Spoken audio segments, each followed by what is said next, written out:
Somewhere around 610 BC, a fleet of ships left Egypt and sailed into the unknown. They were Phoenician sailors, hired by the Pharaoh of Egypt. They carried provisions for a long voyage, dried food, water, tools, seeds for planting crops along the way. They had no map of where they were going, because no map existed. They had no account of what lay ahead, because no account existed. The coastline they were about to follow had never, as far as anyone living then could say, with certainty, been traced by a vessel from the known world. They were sailing off the edge of everything anyone understood. 3 years later, according to the account preserved by Herodotus, they came back. They sailed into the Mediterranean through the Pillars of Hercules, what we now call the Strait of Gibraltar, and returned to Egypt from the west. They had circumnavigated Africa, the entire continent. From the Red Sea, south along the eastern coast, around the southernmost point of the landmass, north along the western coast, and home through the Mediterranean. Roughly 25,000 kilometers of ocean sailing through waters where no vessel from the ancient Mediterranean world had ventured before and would not venture again for more than 2,000 years. The man who ordered this expedition was the Pharaoh Necho II, son of Psamtik I, second ruler of the 26th dynasty, and one of the most consequential and most overlooked figures in the entire history of the ancient world. He is not in the popular imagination of ancient Egypt. He is not in the same sentence as Ramesses, or Cleopatra, or Tutankhamun. If he appears in popular accounts at all, he tends to appear as a footnote in the story of the Hebrew Bible, as the Pharaoh who killed the Judean king Josiah at the Battle of Megiddo in 609 BC, a moment that registers in the biblical text as a significant event, but that is rarely explained in its full strategic context. He appears briefly, is named, and then recedes. The voyage is mentioned in a sentence or two, or not at all. Let that sink in. The first human circumnavigation of Africa, an achievement so extraordinary that it was not repeated until the Portuguese navigator Vasco da Gama rounded the Cape of Good Hope in 1498 CE, more than 2,100 years later, was ordered by an Egyptian pharaoh in the 7th century BC, and almost no one who is not a specialist knows this. By the end of tonight, you are going to understand not just what Necho II did, but what the extraordinary breadth of his vision reveals about the Site period at the height of its ambition, and why the silence around him and his achievements represents one of the most consequential gaps in the way we tell the story of the ancient world. The world that Necho inherited when his father Psamtik I died in 610 BC was, by the standards of the ancient Near East, a restored and genuinely functional Egypt. Psamtik had spent 54 years rebuilding the institutions of the state, reunifying the country after a century of occupation and fragmentation, and establishing the cultural and commercial foundations of the Site Renaissance. He handed his son a kingdom that was, for the first time in nearly 100 years, genuinely sovereign, a country with own administration, its own diplomatic relationships, its own restored temple establishments, and its own growing network of commercial connections with the Greek and Phoenician worlds. But the world around that kingdom was in violent transformation. The Assyrian Empire, which had dominated the ancient Near East for 3 centuries and had been the defining geopolitical reality of Psamtik's early reign, was in the final stages of its collapse. The Babylonian and Median alliance that had been methodically during the Assyrian heartland was advancing on the last Assyrian strongholds. Within 2 years of Necho's accession, Nineveh, the great Assyrian capital, the city of Ashurbanipal's famous library, the seat of the empire that had once taken Egypt as a province, would be sacked and burned, and the Assyrian state would cease to exist as a functioning political entity. The collapse of Assyria created a power vacuum of enormous proportions, and into that vacuum the major powers of the ancient Near East were already beginning to move. Egypt, Babylon, and the Median Kingdom all had claims on the territories that Assyrian dominance had organized. The Levant, the coastal strip of modern Syria, Lebanon, Israel, and Palestine that connected the major powers and through which all of them needed to project influence, became the most contested real estate in the ancient world.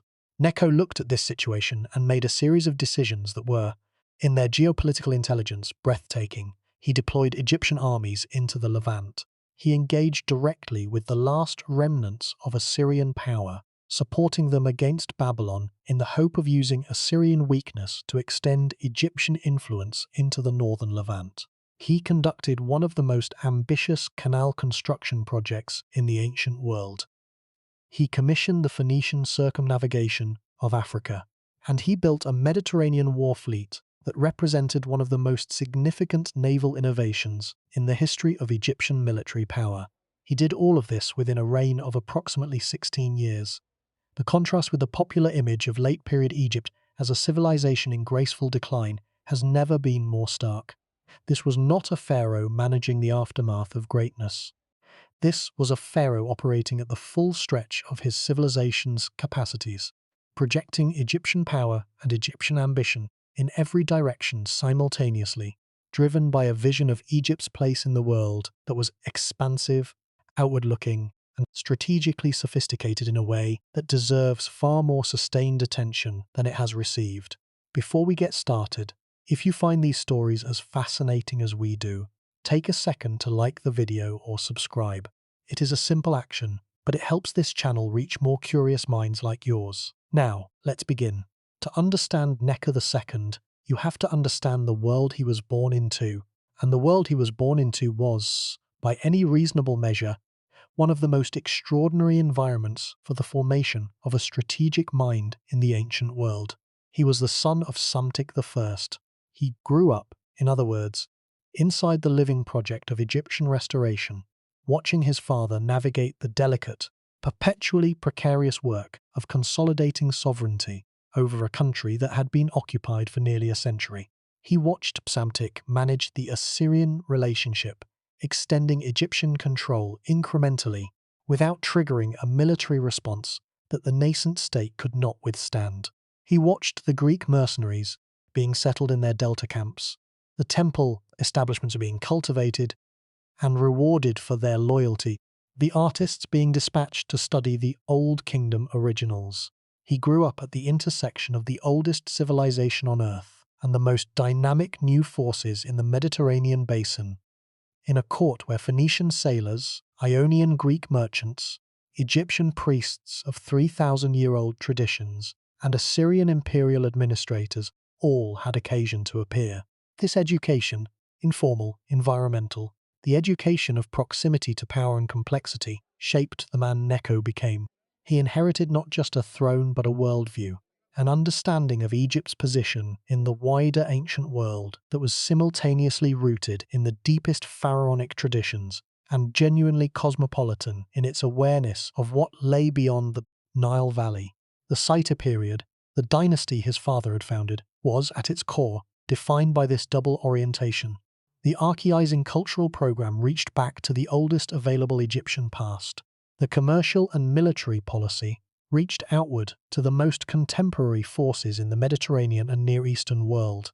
Necho embodied this duality more completely than any ruler of his dynasty, because he pursued both orientations simultaneously, at scale, with an energy and ambition that the surviving evidence makes unmistakably clear. But before we follow Necho into the full complexity of his reign, we need to understand the geography that shaped his strategic thinking. Because Necho's ambitions, the canal, the circumnavigation, the Levantine campaigns, all make sense, and only fully make sense, when you understand the geographical realities that Egypt faced in the 7th and 6th centuries BC. Egypt's fundamental geographical advantage was the Nile, the river that flooded annually, deposited its fertile silt, and made the narrow strip of the Nile Valley one of the most productive agricultural landscapes on Earth. This advantage was also, in a certain sense, a limitation. The Nile Valley is narrow. The country is, in its most essential form, a ribbon of fertility drawn through a vast desert. The desert protected Egypt from invasion in most directions. No army could easily march across hundreds of kilometers of sand without the logistical infrastructure to sustain it. But it also isolated Egypt from the overland trade networks that connected the major powers of the ancient world to each other. The solution that Egypt had developed over 3,000 years was maritime commerce. The Red Sea, the long narrow body of water that separates the northeastern corner of Africa from the Arabian Peninsula, had been an Egyptian commercial highway for more than 2,000 years. By the time Necho came to power, the New Kingdom pharaohs had sent trading expeditions down the Red Sea to the mysterious land called Punt, probably somewhere in the region of modern Somalia or Eritrea, returning with incense, ebony, gold, and exotic animals. The accounts of these expeditions, preserved in temple inscriptions, are some of the most vivid commercial narratives in the entire corpus of ancient Egyptian records. The Mediterranean coast provided the other commercial artery, and here the Phoenicians were the masters. The Phoenician city-states of the Levantine coast, Tyre, Sidon, Byblos, and their sister cities, had been the dominant commercial maritime power in the Mediterranean since the late 2nd millennium BC. Their traders had established colonies and trading posts across the Mediterranean basin, from Cyprus to Sardinia, to the North African coast, to the Iberian Peninsula. Their ships, purpose-built for long-distance ocean, sailing in ways that Egyptian vessels had not traditionally been, gave them a reach and a commercial intelligence that no other people of the era could match. Psamtik I had cultivated the Phoenician relationship as part of his broader opening to the commercial world.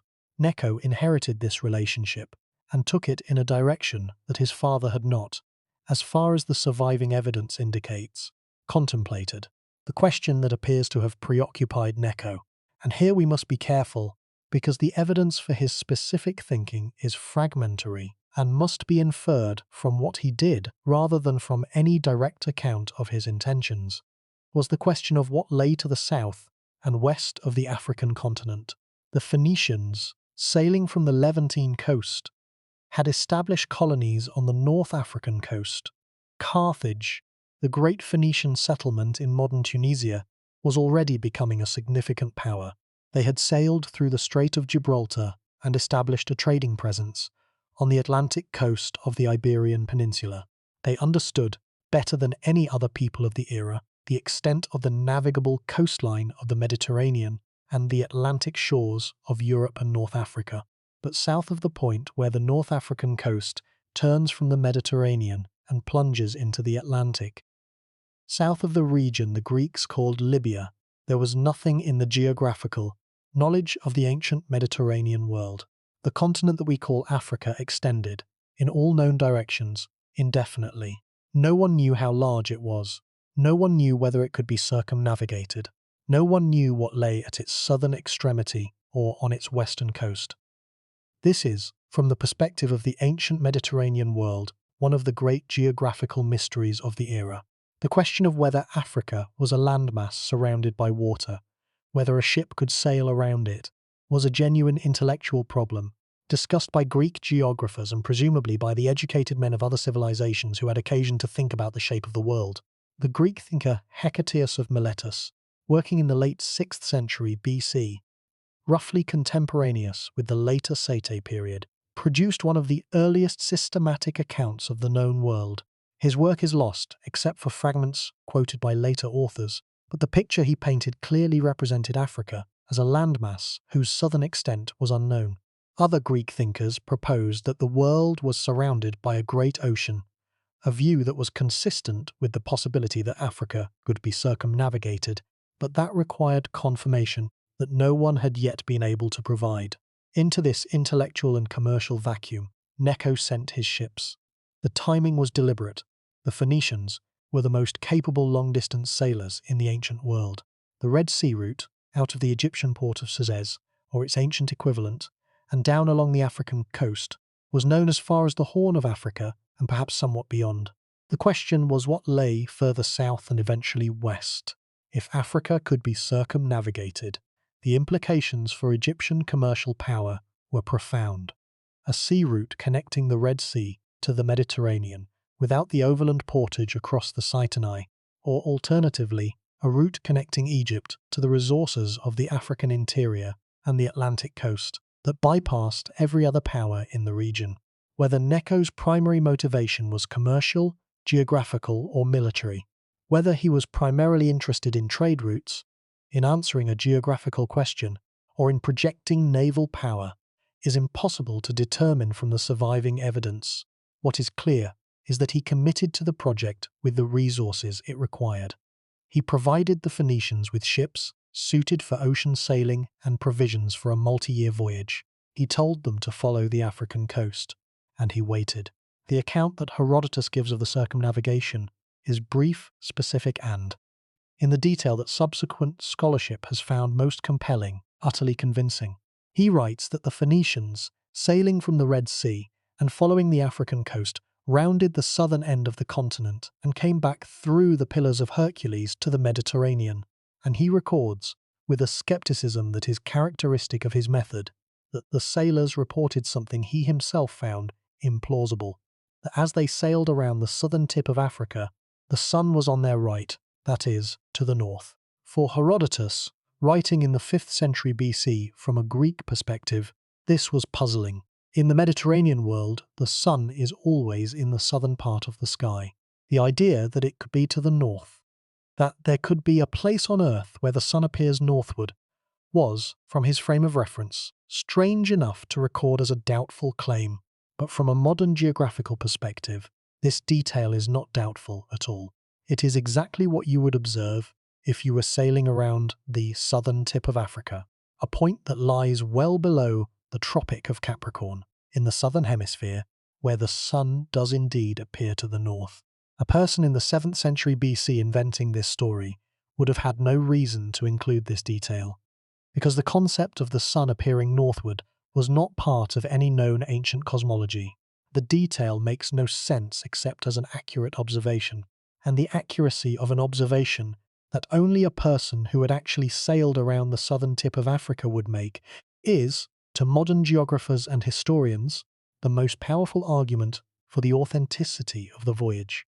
The scholar Alan Lloyd, who has written extensively on the Sate period, and on Necho in particular, described this detail as among the most compelling pieces of incidental geographical testimony in the entire ancient record.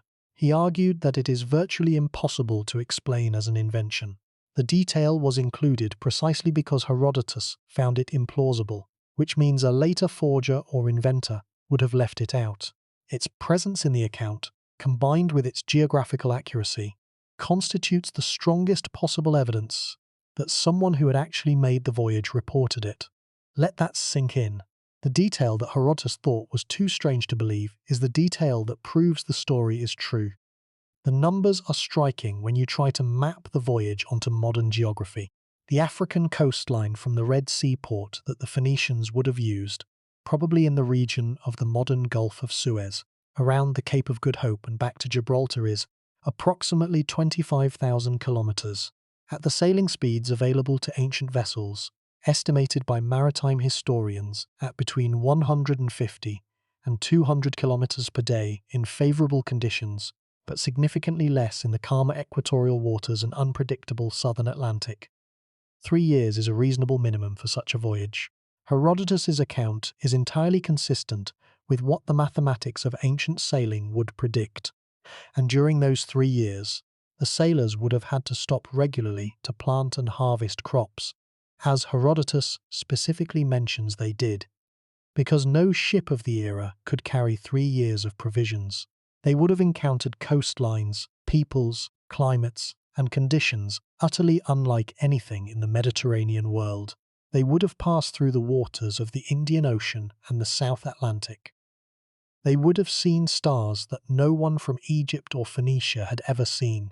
They would have experienced the reversal of the seasons, summer in December, winter in June, that characterizes the southern hemisphere, and they would have brought back, when they returned, an account that described a world so different from everything the Mediterranean world knew that most people who heard it found it difficult to believe. This is the context within which Necho II needs to be understood, not as a peripheral figure in the margins of better-known histories, as the man who ordered an expedition that was, by any reasonable measure, one of the greatest acts of geographical exploration in the ancient world. But the circumnavigation was only one of 3 major projects that Necho II undertook in the first years of his reign, and to understand why he ordered the voyage, you need to understand the others as well, because all three, the canal, the fleet, and the circumnavigation, were expressions of the same underlying strategic vision, and understanding that vision requires understanding the specific geographic and commercial problem that Necho was trying to solve. The problem was this: Egypt sat at the junction of two worlds. To the north and west was the Mediterranean, the sea that connected Egypt to the Phoenician cities, the Greek world, the island civilizations of Cyprus and Crete, and the broader commercial network that was transforming the economies of the ancient Mediterranean basin. To the east and south was the Red Sea, the waterway that connected Egypt to the Arabian Peninsula, the Indian Ocean, and the extraordinary commercial networks of the Eastern trade, the incense routes of Arabia, the spice trades of India, the gold and luxury goods of sub-Saharan Africa.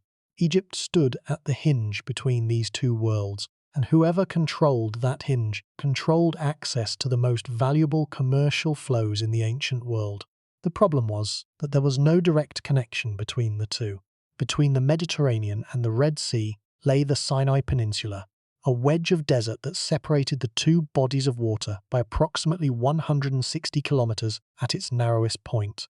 All goods moving between the Mediterranean trade world and the Red Sea trade world had to cross this desert overland on the backs of donkeys or camels, along routes that were slow, expensive, exposed to banditry, and dependent on whoever controlled the Levantine territories. This logistical choke point was a permanent constraint on Egyptian commercial power and a perpetual source of strategic vulnerability. Necho's solution was radical and, in the history of ancient engineering, extraordinary. He ordered the construction of a canal connecting the Nile to the Red Sea. This was not the first time such a project had been contemplated. The pharaohs of earlier eras had, according to some ancient accounts, made preliminary attempts at connecting the Nile to the Red Sea. But the evidence for earlier canals is fragmentary and disputed, and the project that Necho undertook, described by Herodotus, by the Greek geographer Strabo, and by other ancient writers, was clearly of a scale and ambition that exceeded anything previously attempted. Herodotus's account of the canal is specific in ways that carry the ring of genuine knowledge. He describes a channel wide enough for two triremes, the standard warship of the era, roughly 37 meters long and 6 meters wide, to pass side by side. He describes it as connecting the Nile in the eastern delta to the northern end of the Red Sea near the modern city of Suez. He records that 120,000 Egyptians died during its construction, a number that is almost certainly exaggerated in the way that ancient casualty figures tend to be exaggerated, but that nonetheless implies an enormous labor investment over a significant period. He also records that Necho stopped the project before it was completed. The reason he gives, preserved as a warning delivered to Necho by an oracle, was that the canal would benefit foreigners more than Egyptians. Whether this is a historical account of an actual oracular consultation, or whether it is a later rationalization for a decision that was made for more practical reasons, the stopping of the canal is a genuine historical event confirmed by other evidence. The canal that Necho began was not completed until the reign of the Persian king Darius I, who finished it after his conquest of Egypt in 525 BC. The canal that Darius completed is the one sometimes called the Suez Canal of antiquity, and inscriptions from Darius's reign survive that describe it and celebrate its completion, inscriptions that also implicitly confirm that Necho had begun the work. The geographer Strabo, writing in the 1st century BC, was more specific about the physical reality of the canal. He described it as approximately 45 kilometers long, from the Nile to the Bitter Lakes, a series of highly saline lakes that lie along what is now the route of the modern Suez Canal, and he mentioned that the ancient canal and the modern route of his time substantially overlapped. The modern Suez Canal, which was opened in 1869 CE and is one of the most strategically significant waterways in the world today, follows a route that was first surveyed and first cut by workers under the orders of an Egyptian pharaoh in the early 6th century BC. This is the kind of long-range consequence that makes the study of ancient history feel like more than antiquarianism. The geographical logic that drove Necho to begin his canal is the same geographical logic that drove French engineers in the 19th century to complete the project. The Suez Canal today handles approximately 12% of world maritime trade. The route it follows was first recognized and first acted upon by a pharaoh whose name most people today cannot identify. But the canal project, as monumental as it was, had a limitation that Necho appears to have recognized from the beginning, or quickly discovered in the course of the project. Even a completed canal from the Nile to the Red Sea would solve only part of the problem. It would allow goods to move between the Mediterranean and the Red Sea without the overland portage across the Sinai, but it would not give Egypt direct knowledge of, or access to, the coastlines of eastern and southern Africa, the regions from which the luxury goods of the African interior flowed. And it would not answer the strategic question that must have been present in the mind of any pharaoh with the geographical intelligence to ask it. Was there a way around Africa? This question, the question that the circumnavigation was meant to answer, was not simply geographical curiosity, it was commercial and strategic calculation. If Africa could be circumnavigated, the implications were profound. An Egyptian ship sailing out of the Mediterranean down the western coast of Africa and around into the Indian Ocean could bypass every Levantine middleman, every overland trade route, every competing power between Egypt and the sources of the goods that made the eastern trade so valuable. A sea route around Africa would give Egypt direct commercial access to the Indian Ocean world without passing through any territory that was not ocean. Whether Necho fully articulated this strategic vision is impossible to know from the surviving evidence.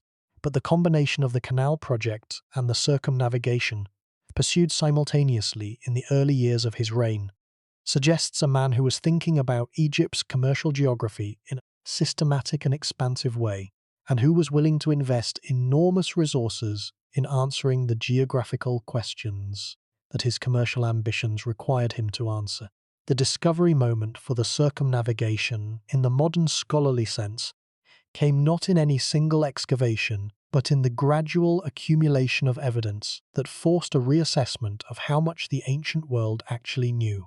Through the 18th and 19th centuries of the modern era, European scholars working on the classical sources treated the Herodotean account of the circumnavigation with increasing skepticism.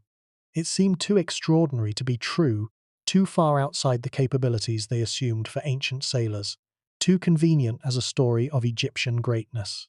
The dominant scholarly opinion for much of the 19th century was that the voyage had not happened, that it was a legend, or a misunderstanding, or a later invention. The reassessment came gradually. Maritime historians began calculating sailing times for ancient vessels with more precision. Geographers began mapping the African coastline against the ancient accounts, and finding that the route described was entirely navigable. And crucially, the detail about the sun to the north, the detail that Herodotus himself disbelieved, came to be recognized not as evidence against the voyage, but as the strongest possible evidence for it. By the mid-20th century of the modern era, the scholarly consensus had shifted. The Necho circumnavigation is, in the assessment of most specialists who have examined the evidence carefully, almost certainly real. The British scholar Lionel Casson, who spent his career studying ancient maritime history and whose work on ancient ships and seafaring remains foundational, wrote that the Necho circumnavigation is the most plausible explanation for all the evidence taken together, and that the sun to the north detail in particular makes it essentially impossible to explain the account as a fabrication. That is a careful scholar's way of saying, this happened. There is one more foundational element of Necho's world that needs to be established before this story can move forward, and it is the element that most dramatically distinguishes his reign from his father's, the military dimension. Psamtik I had built Egyptian sovereignty through patience and maneuvering, through the careful avoidance of confrontation with powers stronger than his own, until his own position was secure enough to act. This was the wisdom of a man who had inherited a fragile state and needed to consolidate it before he could project it. Necho inherited a consolidated state. His father had done the hard, grinding work of restoration. What Necho faced was a different kind of challenge. Not the internal work of unification, but the external work of positioning a restored Egypt within a regional landscape that was being violently reorganized by the collapse of Assyrian dominance. The military dimension of Necho's reign is inseparable from the commercial and geographical ambitions. An Egypt that could project military force into the Levant was an Egypt that could control the trade routes. An Egypt with a Mediterranean war fleet was an Egypt that could compete with the Phoenicians and the Greeks on terms of power rather than simply commercial accommodation. The fleet that Necho built, explicitly mentioned by Herodotus, who describes Necho as the first Egyptian pharaoh to build a proper navy with dedicated warships, was not a supplement to his commercial ambitions. It was integral to them.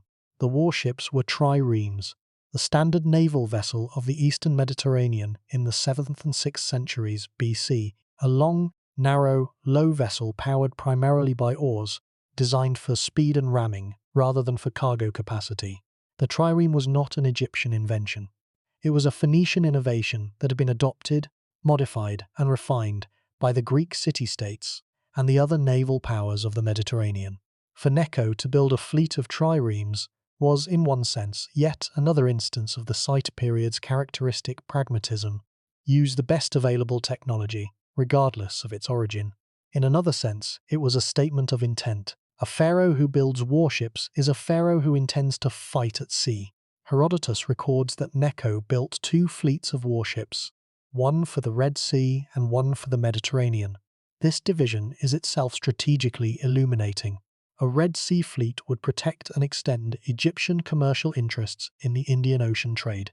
A Mediterranean fleet would allow Egypt to project power along the Levantine coast and compete with the Phoenician city-states, some of which were clients of Egypt, some of which were clients of Babylon, and some of which were managing their own independence with the care of small states surrounded by large powers. Together, the 2 fleets represented a naval capability that no Egyptian pharaoh since the New Kingdom had possessed, and that the New Kingdom itself had not fully developed. The canal, the circumnavigation, and the fleet, 3 projects, all underway in roughly the same period of the early years of Necho's reign, 3 expressions of a single vision. Egypt at the center of the ancient world's commercial geography, connected by water to both the Mediterranean and the Indian Ocean, able to project power in both directions, answering the geographical questions that commercial ambition required to be answered. This was the scale of Necho II's ambition, and it is why the silence around him is not simply a gap in popular historical knowledge.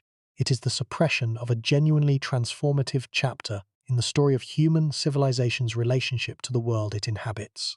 The key figure who changed the modern scholarly understanding of the Scythe period most completely is not an ancient source at all.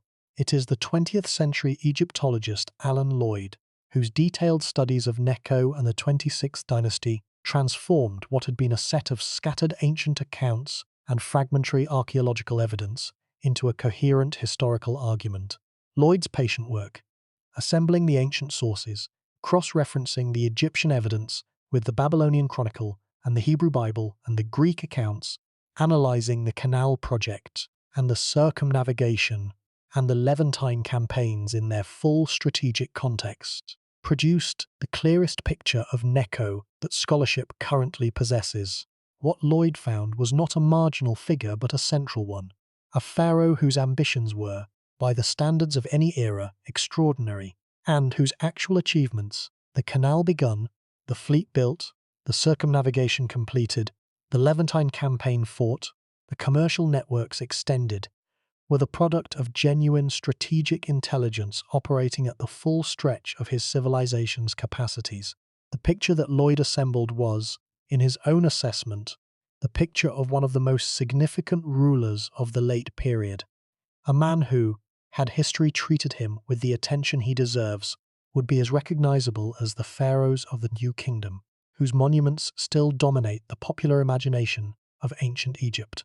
That this picture remains largely confined to specialist scholarship, that it has not yet made the journey from academic monograph to popular consciousness, is the gap that this account is attempting in its way to bridge. In 609 BC, the year after Necho II came to power, he marched an Egyptian army north through the Sinai and into the Levant. The destination was the Euphrates River. The objective was to intervene in the final stages of the Assyrian collapse, to extend Egyptian influence into the northern Levant before the Babylonians could fill the vacuum, and to establish Egypt as a power player in the reorganization of the ancient Near East that the fall of Assyria had made inevitable.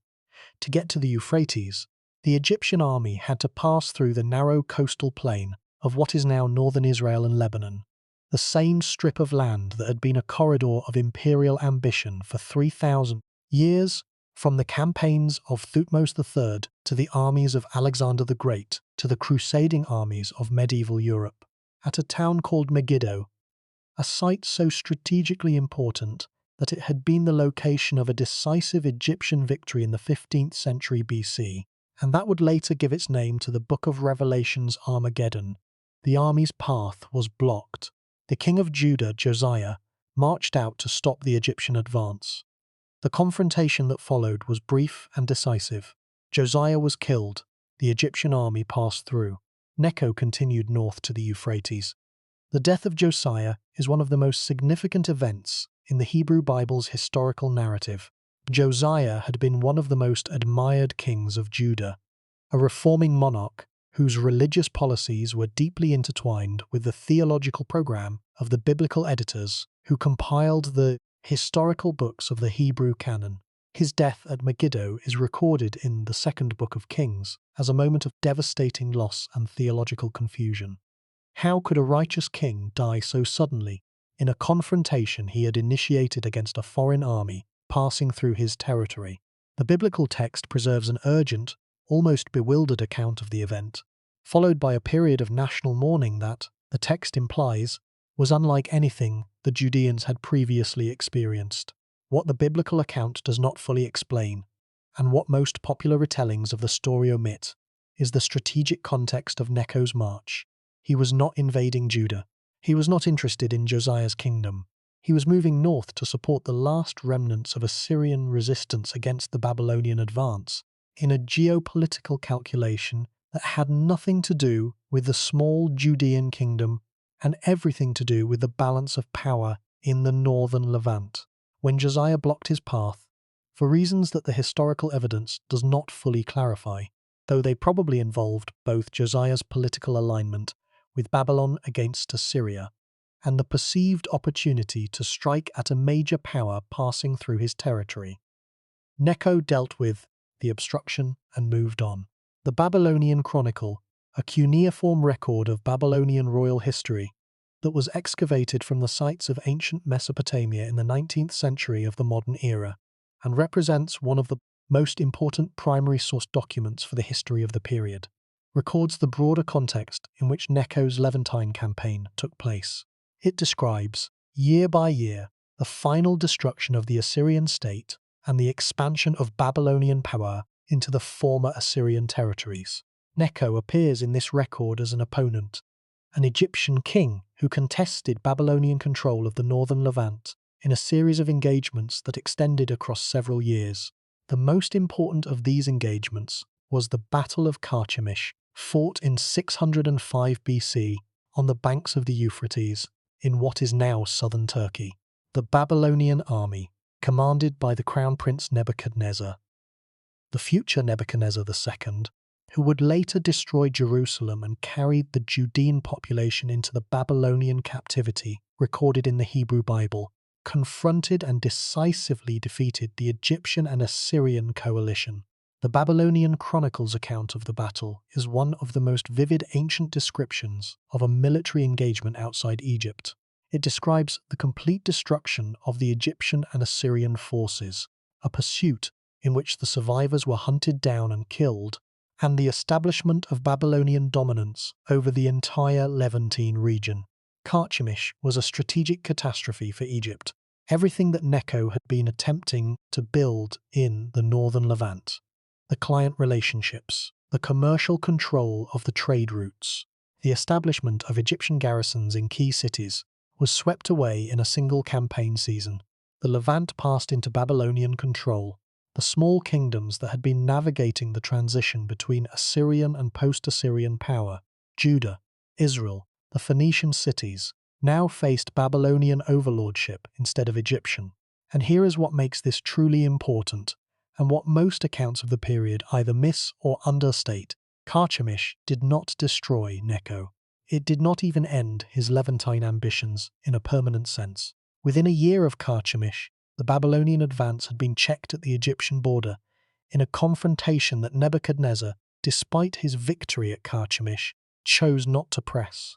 The Babylonian Chronicle records that in the year after Carchemish, Nebuchadnezzar marched his army to the Egyptian frontier and then turned back.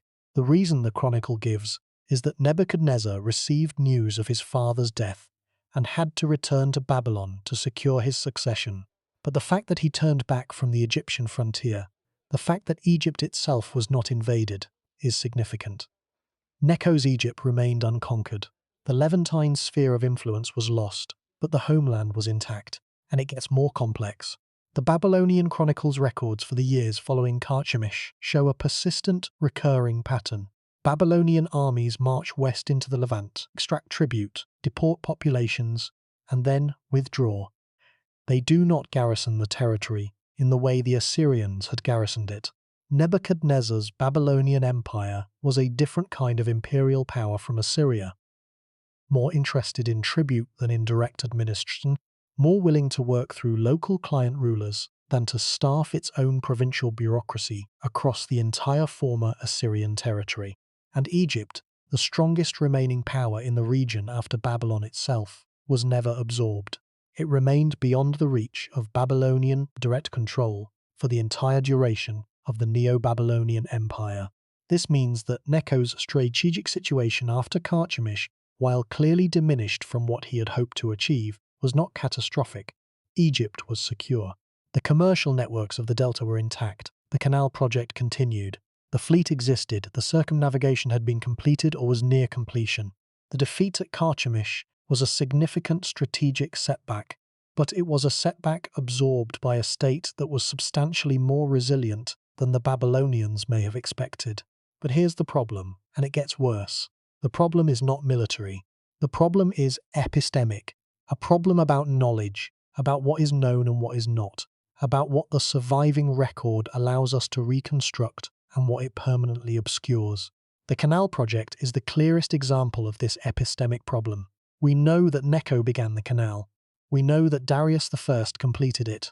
We know approximately where it ran, because Strabo's geographical account aligns with the route of the modern Suez Canal, and because the physical traces of the ancient channel, where they survive at all beneath the modern construction, correspond to the ancient accounts. But the details of the canal construction itself, the engineering methods, the labour organisation, the managerial structure of the project, the timeline, the specific obstacles encountered and overcome, are almost entirely lost. Herodotus's figure of 120,000 deaths is the most specific piece of data available, and even this is almost certainly a round number of the kind that ancient writers use when they mean an enormous number rather than when they intend precise statistical accuracy. What this means is that the canal project, one of the greatest engineering undertakings in the ancient world, the precursor of one of the most strategically important waterways in human history, cannot be adequately described by modern historians because the evidence for its construction is insufficient.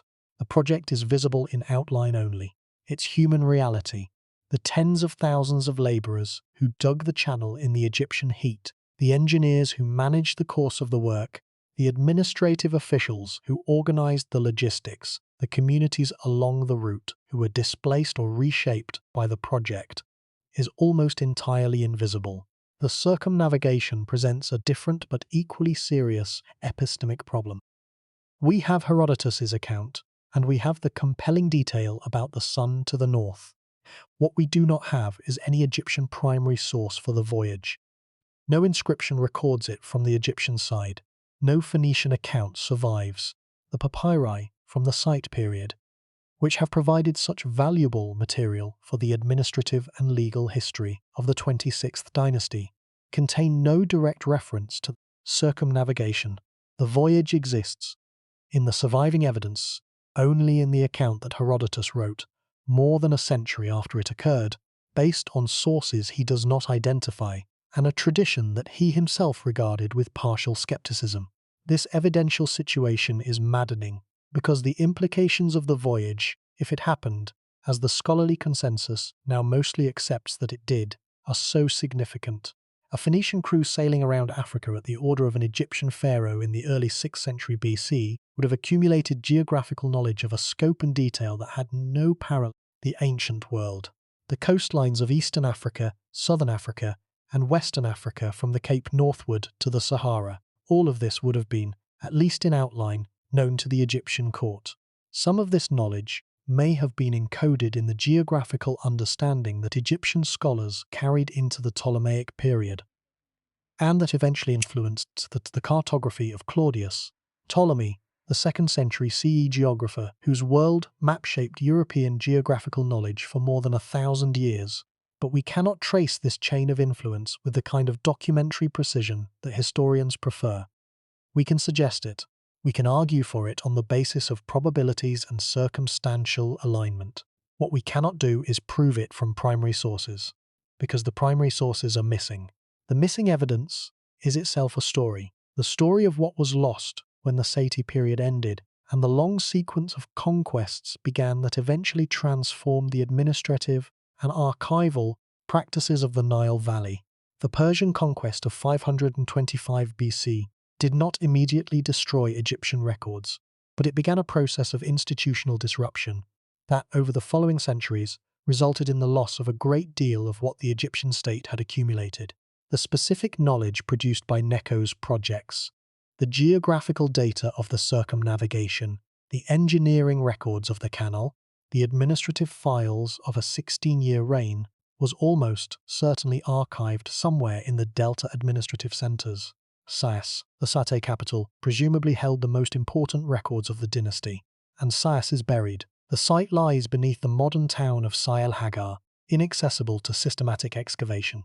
What the archives of Sais might contain, if they survived at all, if the organic materials of papyrus documents were preserved in the particular conditions of the Delta, is a question that modern Egyptology cannot currently answer. It is one of the most tantalizing hypothetical questions in the entire field. Somewhere beneath the houses of a modern Egyptian town, there may be documents that describe in detail the most extraordinary geographical expedition of the ancient world, or they may have decayed centuries ago in the mud of the Delta, or they may have been destroyed when the Persian army moved through. There is at present no way to know. This is the core problem, not the absence of the achievement. The achievement was real. The core problem is the absence of the record.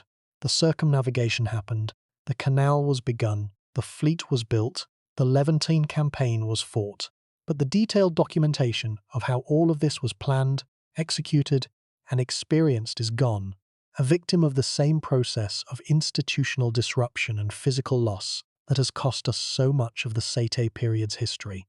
And what makes this truly sobering is the recognition that this is not an exceptional situation. It is the normal situation of ancient historical knowledge.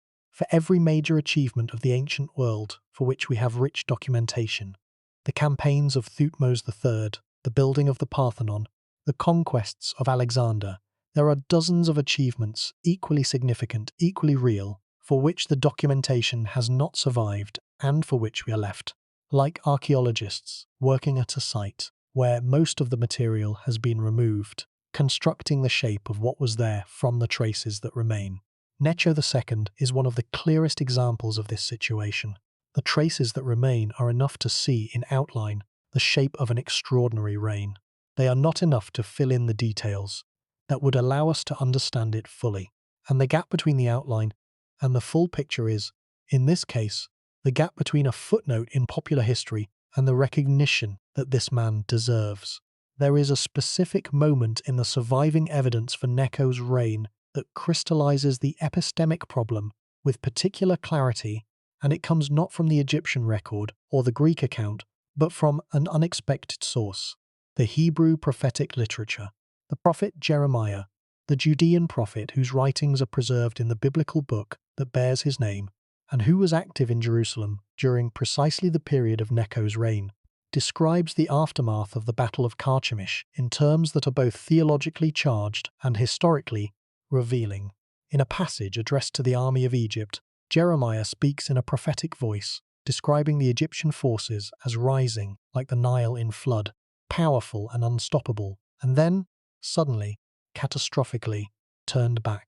The passage has been interpreted by biblical scholars as a reference to the Battle of Carchemish, and the imagery, the Nile flood, as a metaphor for Egyptian military power, is precisely the kind of culturally specific comparison that a Judean prophet of the period would have used.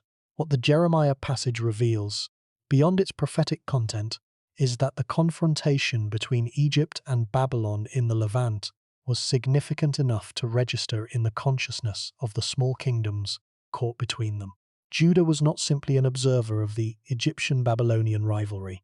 It was a participant, a small, vulnerable state whose fate was determined by the outcome of a struggle between powers vastly larger than itself.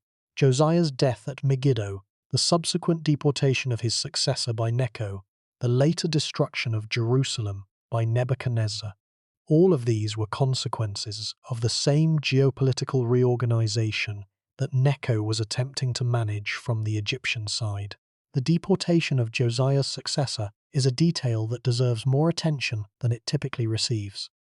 After Josiah was killed at Megiddo, his son, Jehoahaz, was placed on the Judean throne.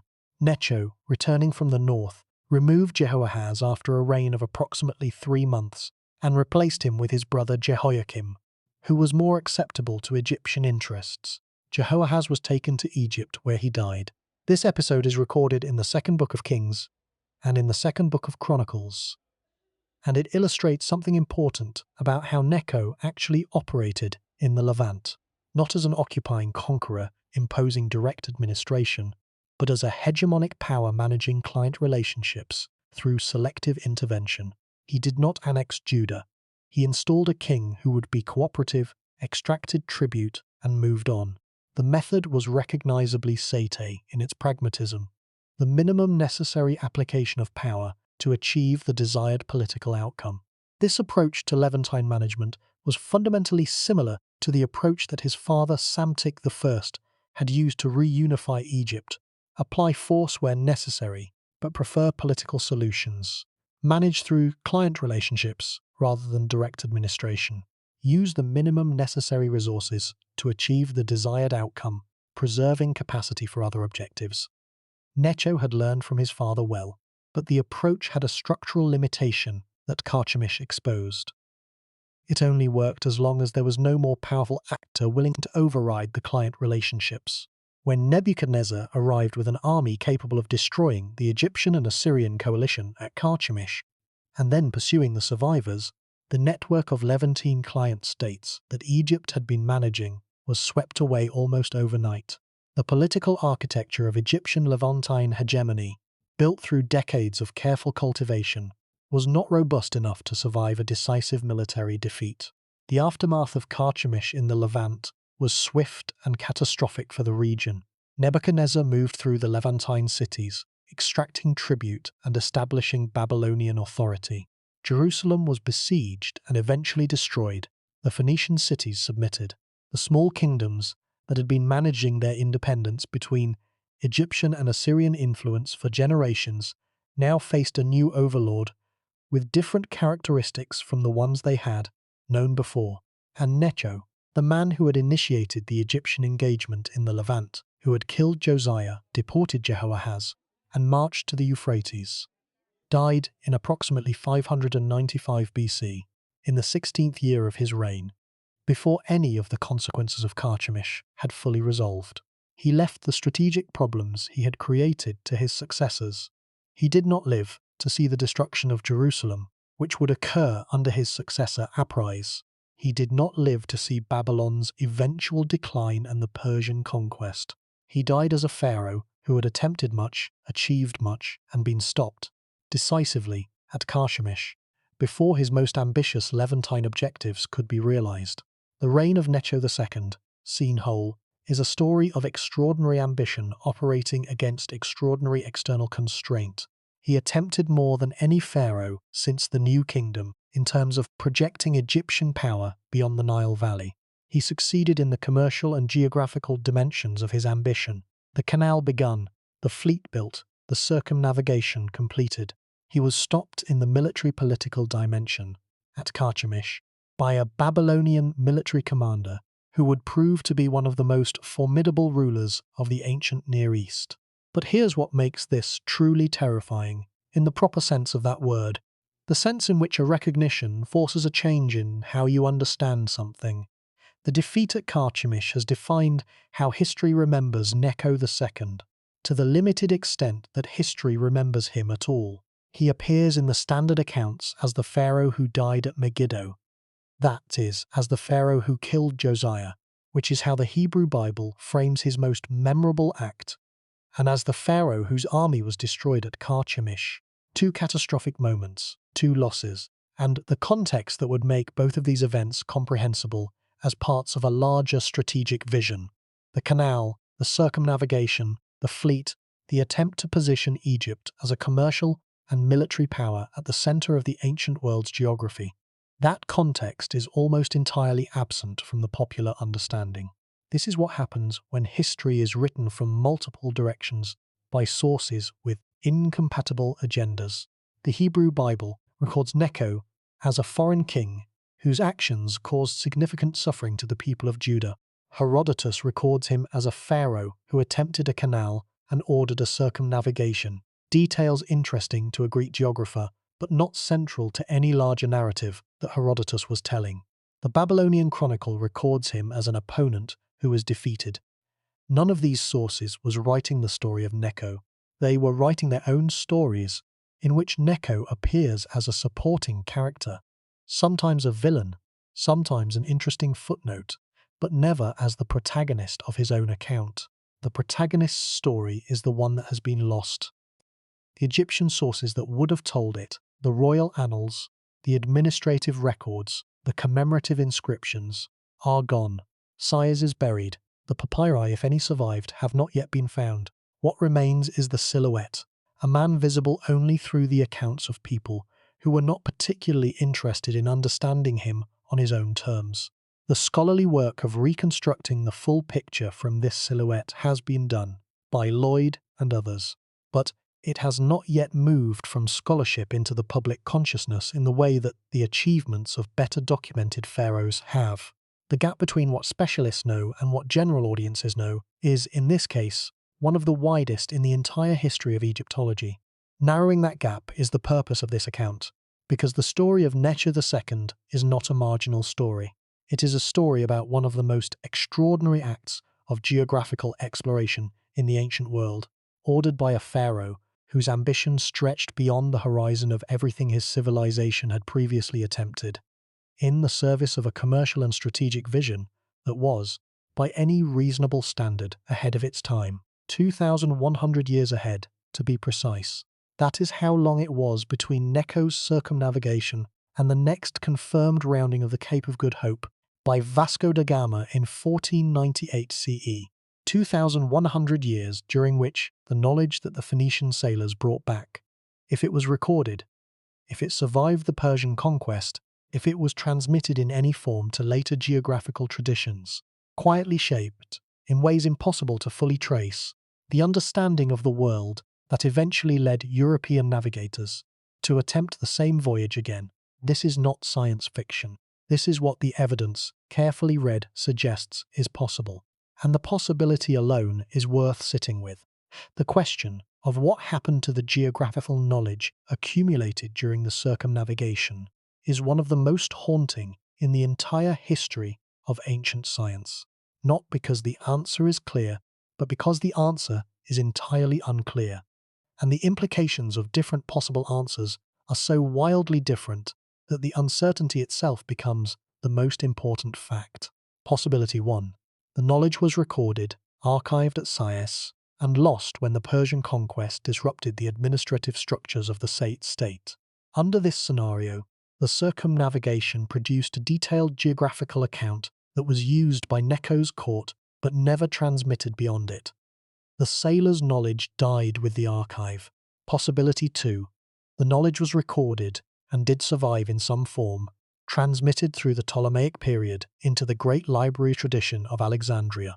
Under this scenario, Claudius Ptolemy's 2nd century CE world map, which shows the African continent extending much further south than most ancient maps, and which includes a coastline that some modern scholars have found suggestively consistent with a partial knowledge of eastern and southern Africa, may reflect, at however many removes, some trace of the geographical data that Necho's expedition produced. Possibility 3. The knowledge was never recorded in a systematic way, or was recorded in a form, oral accounts, rough sailing directions, that did not survive the transition from one administrative culture to another. Under this scenario, the circumnavigation produced a human experience of extraordinary scope but left no lasting intellectual trace. No one knows which of these possibilities is closest to the truth. The evidence does not allow a definitive answer. What the evidence does allow is the recognition that the question is not trivial, that the relationship between ancient geographical knowledge and the later development of geographical science is a area where the conventional narrative of gradual, linear progression from ignorance to knowledge is certainly wrong in its details and possibly wrong in its larger structure. The conventional narrative says that geographical knowledge of Africa beyond the Mediterranean coast and the Nile Valley was essentially zero until the Portuguese and Spanish maritime exploration of the 15th and 16th centuries CE. This is demonstrably incorrect, because Herodotus's account of the circumnavigation and the brief descriptions of the African coast that appear in other ancient authors show, though, that at least some knowledge of eastern Africa extended further south than the conventional narrative assumes. The question is how much further south, and in what form, and through what chain of transmission. These are questions that the current state of scholarship cannot answer with confidence. They are questions that require the kind of careful, patient, interdisciplinary work, combining textual analysis, archaeological evidence, the history of cartography, and the emerging field of ancient maritime history that is only now being applied systematically to the problem. The answers, when they come, will change the story. In the meantime, the outline of what is already known is itself extraordinary enough to demand attention. A pharaoh of Egypt in the early 6th century BC ordered the first human circumnavigation of Africa. The voyage was completed, the sailors came back, and the world was, briefly and incompletely, and in ways that have not been fully traced, different for it.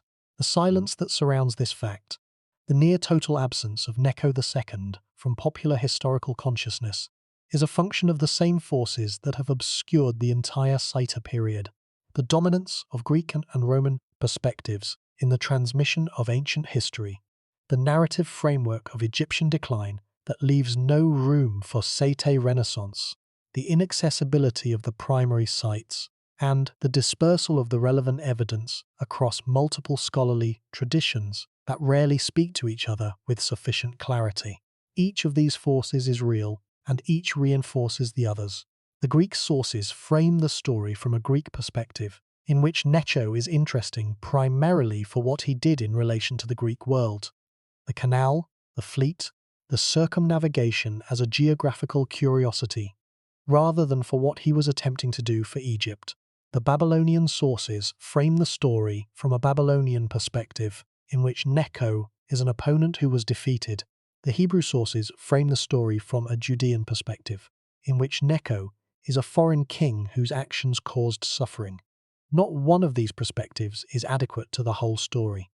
And the Egyptian perspective, the perspective that would allow us to see the whole, is the one that is most comprehensively missing. The accumulation of scholarly work that has been done on the Site period over the past century, by Lloyd, by Kenneth Kitchen, by Anthony Leahy, by Jan Assmann on Egyptian cultural memory, by a range of specialists in the archaeology of the Delta and the history of ancient maritime activity, has produced a picture that is substantially more complete than the one available to earlier generations. But this scholarship has not yet produced the kind of synthetic, accessible account that could move the story from the academic to the public sphere. That is the gap. That is the silence that this account is attempting, however incompletely, to fill. One more dimension of the core problem needs to be addressed before this story can move forward.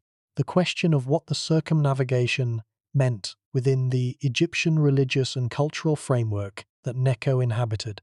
For Herodotus and his Greek readers, the circumnavigation was primarily a geographical fact, evidence that Africa was an island surrounded by water, confirming a particular view of the shape of the world. For the Babylonian scribes, who compiled the chronicle of their king's military campaigns, it was irrelevant. The kind of thing that foreign barbarians did with their time when they were not being defeated at Carchemish. For modern historians, it tends to be either a curiosity or an argument about the capabilities of ancient navigation. But for Necho himself, operating within the theological framework of the Sate period and the broader pharaonic tradition that his father had so carefully restored, the circumnavigation would have been understood through a very different set of concepts. The pharaoh's relationship to the earth, to the physical substance of the world, was theological as well as practical. The two lands of Egypt, Upper and Lower, were understood as the central axis of the world, the place where divine order intersected most completely with human life. The pharaoh's obligation was to maintain order within this world, not just the political order of his kingdom, but the cosmic order of which his kingdom was the microcosm. When the pharaoh sent ships to the edges of the known world, when he ordered the exploration of the coastlines of a continent whose extent no one had previously traced, he was doing something that had theological as well as commercial significance. He was extending the reach of Egyptian knowledge, of Mat, of right order, of the divine survey of the world, to corners of the earth that Egyptian understanding had not previously touched. This is speculation about inner experience that the sources cannot confirm. But the cultural context is real. Necho was not simply a pragmatic commercial strategist operating in a secular universe. He was a pharaoh, a living god, the embodiment of divine ordering principle, operating within a religious worldview in which the extension of Egyptian knowledge was simultaneously the extension of cosmic order. The circumnavigation within this framework was not just exploration. It was a theological act. Whether this framing was conscious or implicit, whether Necho articulated it in these terms, or simply operated within a cultural matrix that generated these meanings automatically, we cannot know.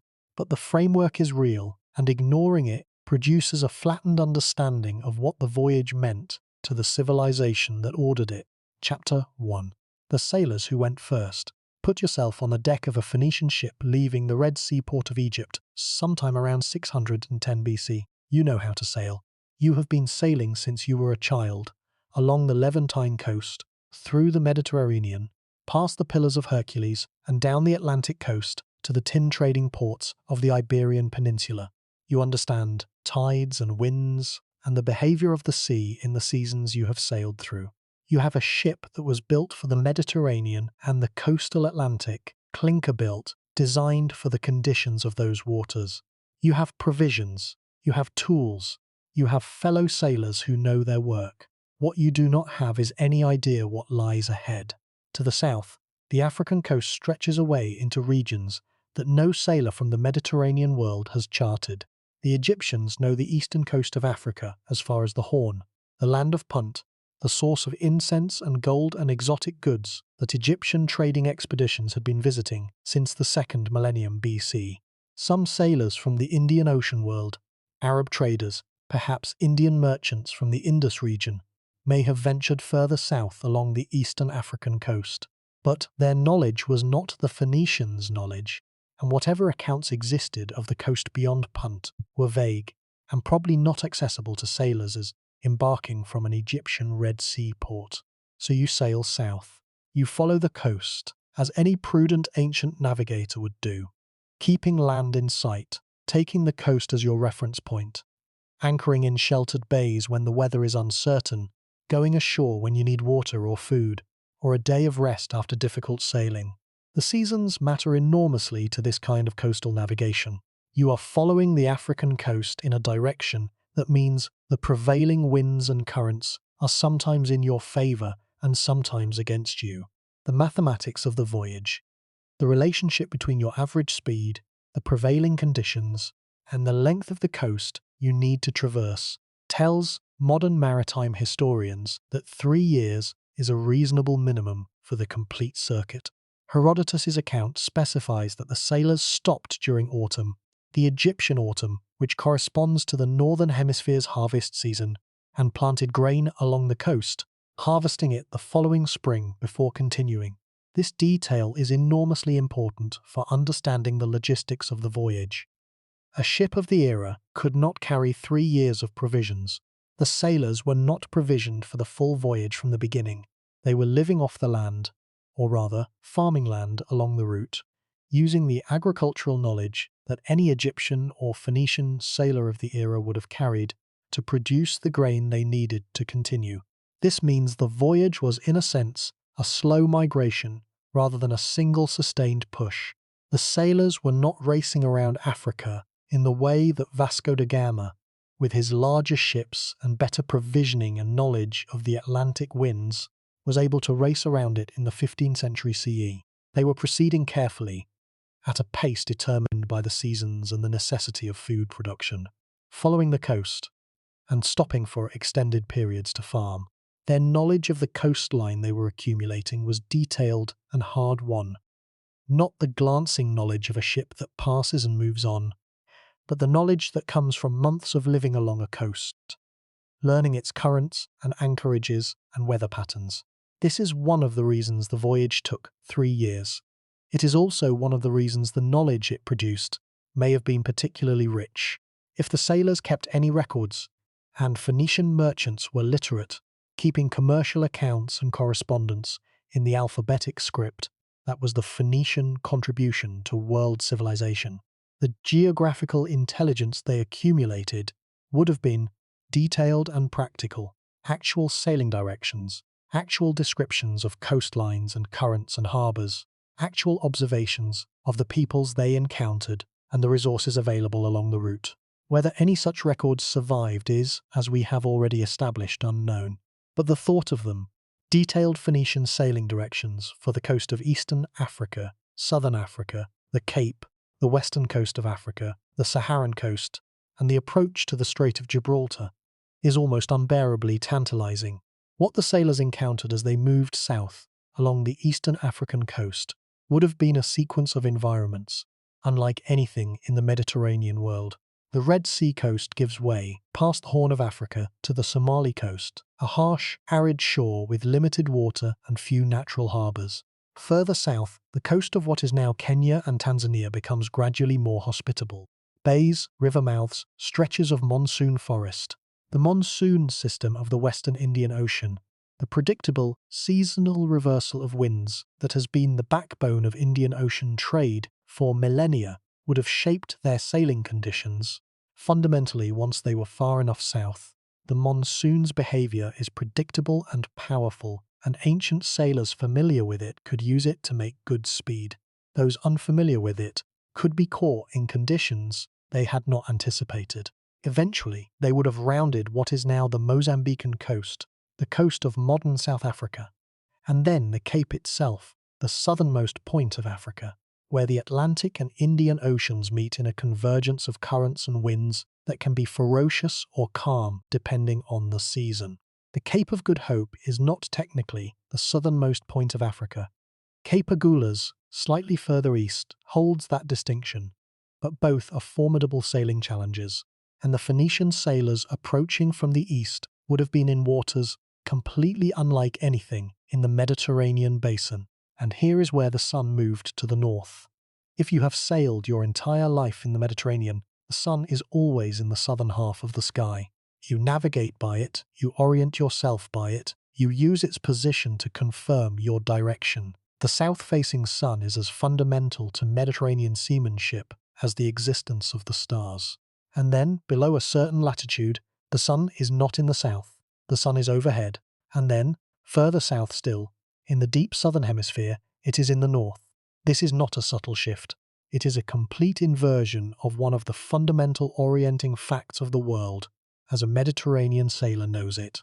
The sailors who first experienced it would have had no framework within which to make sense of it. They would have observed it, recorded it, in the memory of the voyage if not in writing, and brought the observation back with them as one of the most unsettling and inexplicable facts they had encountered on the voyage. That observation survived, somehow, in whatever account reached Herodotus more than a century later. It was still vivid enough, still strange enough, to be recorded by a Greek historian who found it implausible. And its implausibility to Herodotus is what preserved it. He recorded it precisely because it struck him as too strange to simply accept without comment. In doing so, he preserved the strongest single piece of evidence that the voyage actually happened. Chapter 2. The canal that waited 2,000 years in 1859 CE. A French engineer named Ferdinand de Lesseps stood at the northern end of the Isthmus of Suez and looked south toward the bitter lakes that lay along the path between the Mediterranean and the Red Sea. He had been working for years on the legal, diplomatic, and engineering groundwork for a project that had been discussed in various forms since the era of Napoleon's Egyptian campaign, cutting a canal across the isthmus to connect the two seas. De Lesseps would spend 10 years building the Suez Canal, which opened in 1869 CE. He used modern dredging technology, tens of thousands of labourers, and the full resources of a European industrial civilization. The canal he built was 60 kilometres long, deep enough for the ocean-going vessels of the era, and immediately became one of the most strategically important waterways in the world. What de Lesseps did not know, or perhaps knew only imperfectly, through the classical sources available to educated Europeans of his era, was that the project he was completing had been begun more than 2,400 years earlier, that the route his engineers were following had first been surveyed and first been cut, in a form adequate for the passage of ancient warships, by workers under the orders of Necho II of Egypt. The parallel is not merely coincidental.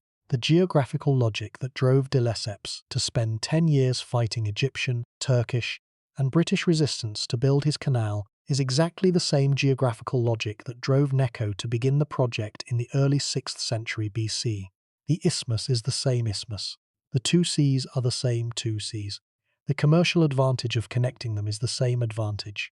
2,400 years separated the two projects, and the gap was filled by the limitation of ancient engineering capability, the disruption of the canal's completion by the Persian conquest, the use of a partially completed ancient channel by various subsequent rulers, and the eventual abandonment of the project in the early medieval period when changes in trade routes reduced the incentive to maintain the waterway.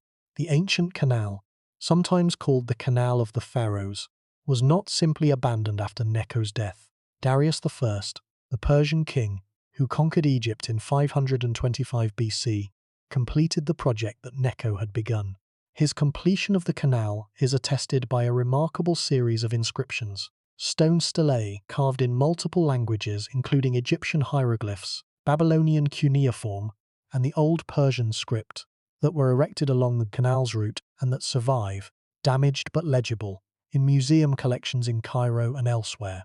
The Darius Canal stelae are among the most important documents for understanding the relationship between Necho's project and its Persian completion.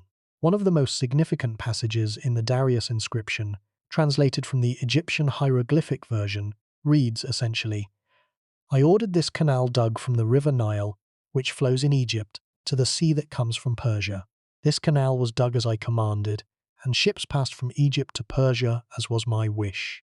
The inscription names Darius as the first to complete the canal. It does not mention Necho. This is not surprising.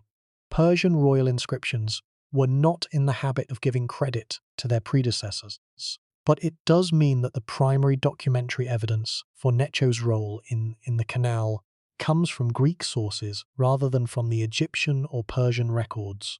Herodotus, Strabo, and Diodorus Siculus all mention Necho's canal project. The modern scholarly consensus, based on these sources combined with the physical evidence for the canal's route, is that Necho began the project and that Darius completed a version of it. The canal that Darius completed was used for several centuries. Goods moved through it, warships passed along it, the commercial logic that Necho had identified was vindicated by the use that subsequent powers made of the waterway. It appears in various ancient accounts, under various names across the Persian, Macedonian, and Roman periods. The Roman Emperor Trajan may have restored it in the 2nd century CE. It was used by Arab traders after the Islamic conquest of Egypt in the 7th century CE. And then, as trade routes shifted and the incentive for its maintenance declined, it fell into disuse and was eventually buried by the accumulating sand and silt of the eastern delta. When Napoleon's engineers surveyed the isthmus at the end of the 18th century CE, the first modern survey of the region for the purpose of considering a canal, they found physical traces of the ancient channel still visible in the landscape. The course of the old canal could be followed, in places, as a slight depression in the ground, a different colour of soil, a pattern in the vegetation that marked where the digging had been. The ancient canal had been filled in, but not erased. The landscape remembered what the historical record struggled to preserve. De Lesseps built his canal along a route that substantially overlapped with the ancient one, because the geography of the isthmus dictated the most practical path. The modern Suez Canal, one of the busiest and most strategically significant waterways in the 21st century world, follows a course that was first traced by an engineer working under Necho II in the early 6th century BC.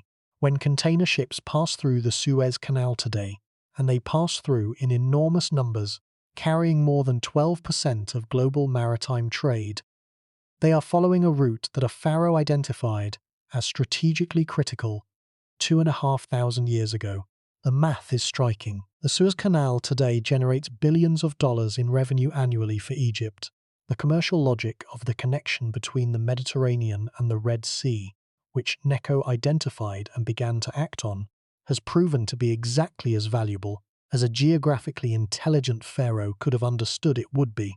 The only difference between Necho's vision and the modern reality is 2,500 years, and the development of the industrial technology needed to complete the project at the scale required for modern maritime commerce. Chapter 3.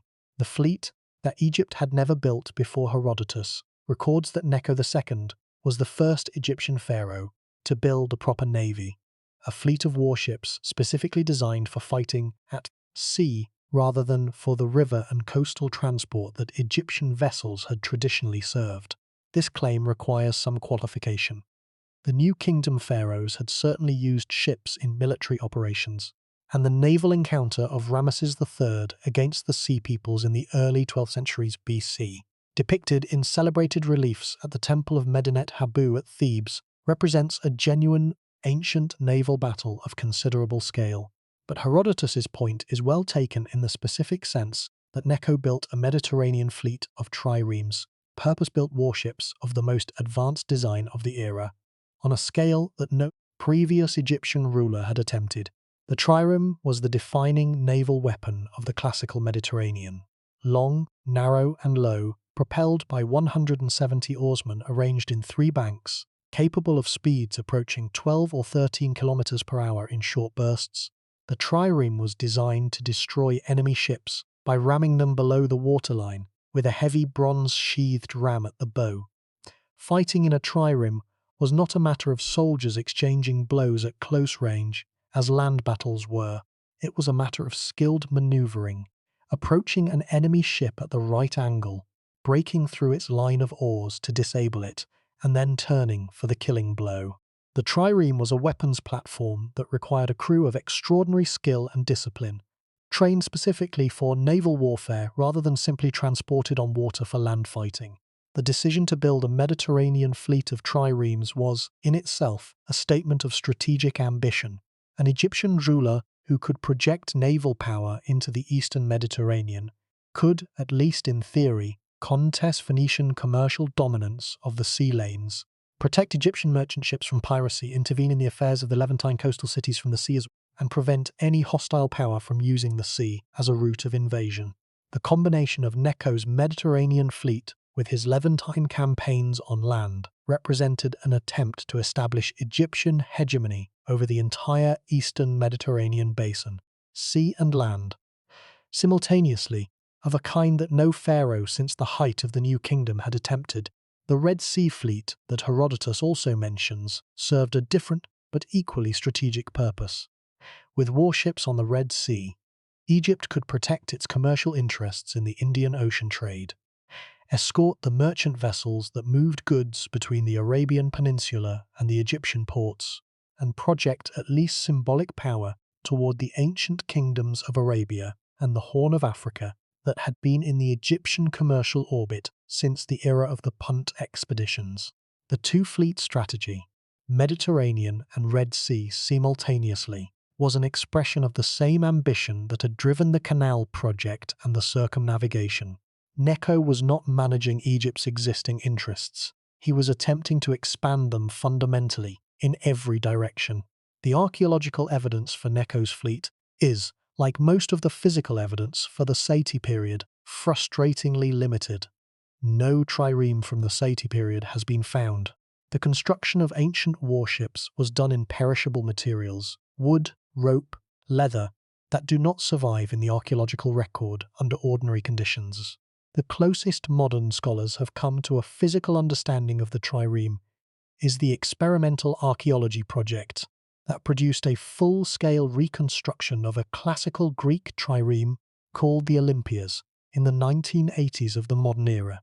The Olympias demonstrated that the trireme as reconstructed could achieve the speeds and maneuverability that ancient sources described, and it gave maritime historians a much clearer understanding of the physical reality of ancient naval warfare. Necho's triremes would have been similar in design to the Greek triremes that Olympias was based on. The design was being developed and refined by Phoenician and Greek shipbuilders in exactly this period. Necho's ships were almost certainly built by Phoenician craftsmen using the most current design principles. The Egyptian state was paying for the technology. The Phoenicians were providing the expertise. This is consistent with the Site period's characteristic approach. Use the best available expertise, regardless of its origin. Chapter 4. The World. That the sailors mapped. The question of what geographical knowledge the Necho circumnavigation produced, and where that knowledge went, has occupied a small but serious group of scholars for much of the past century.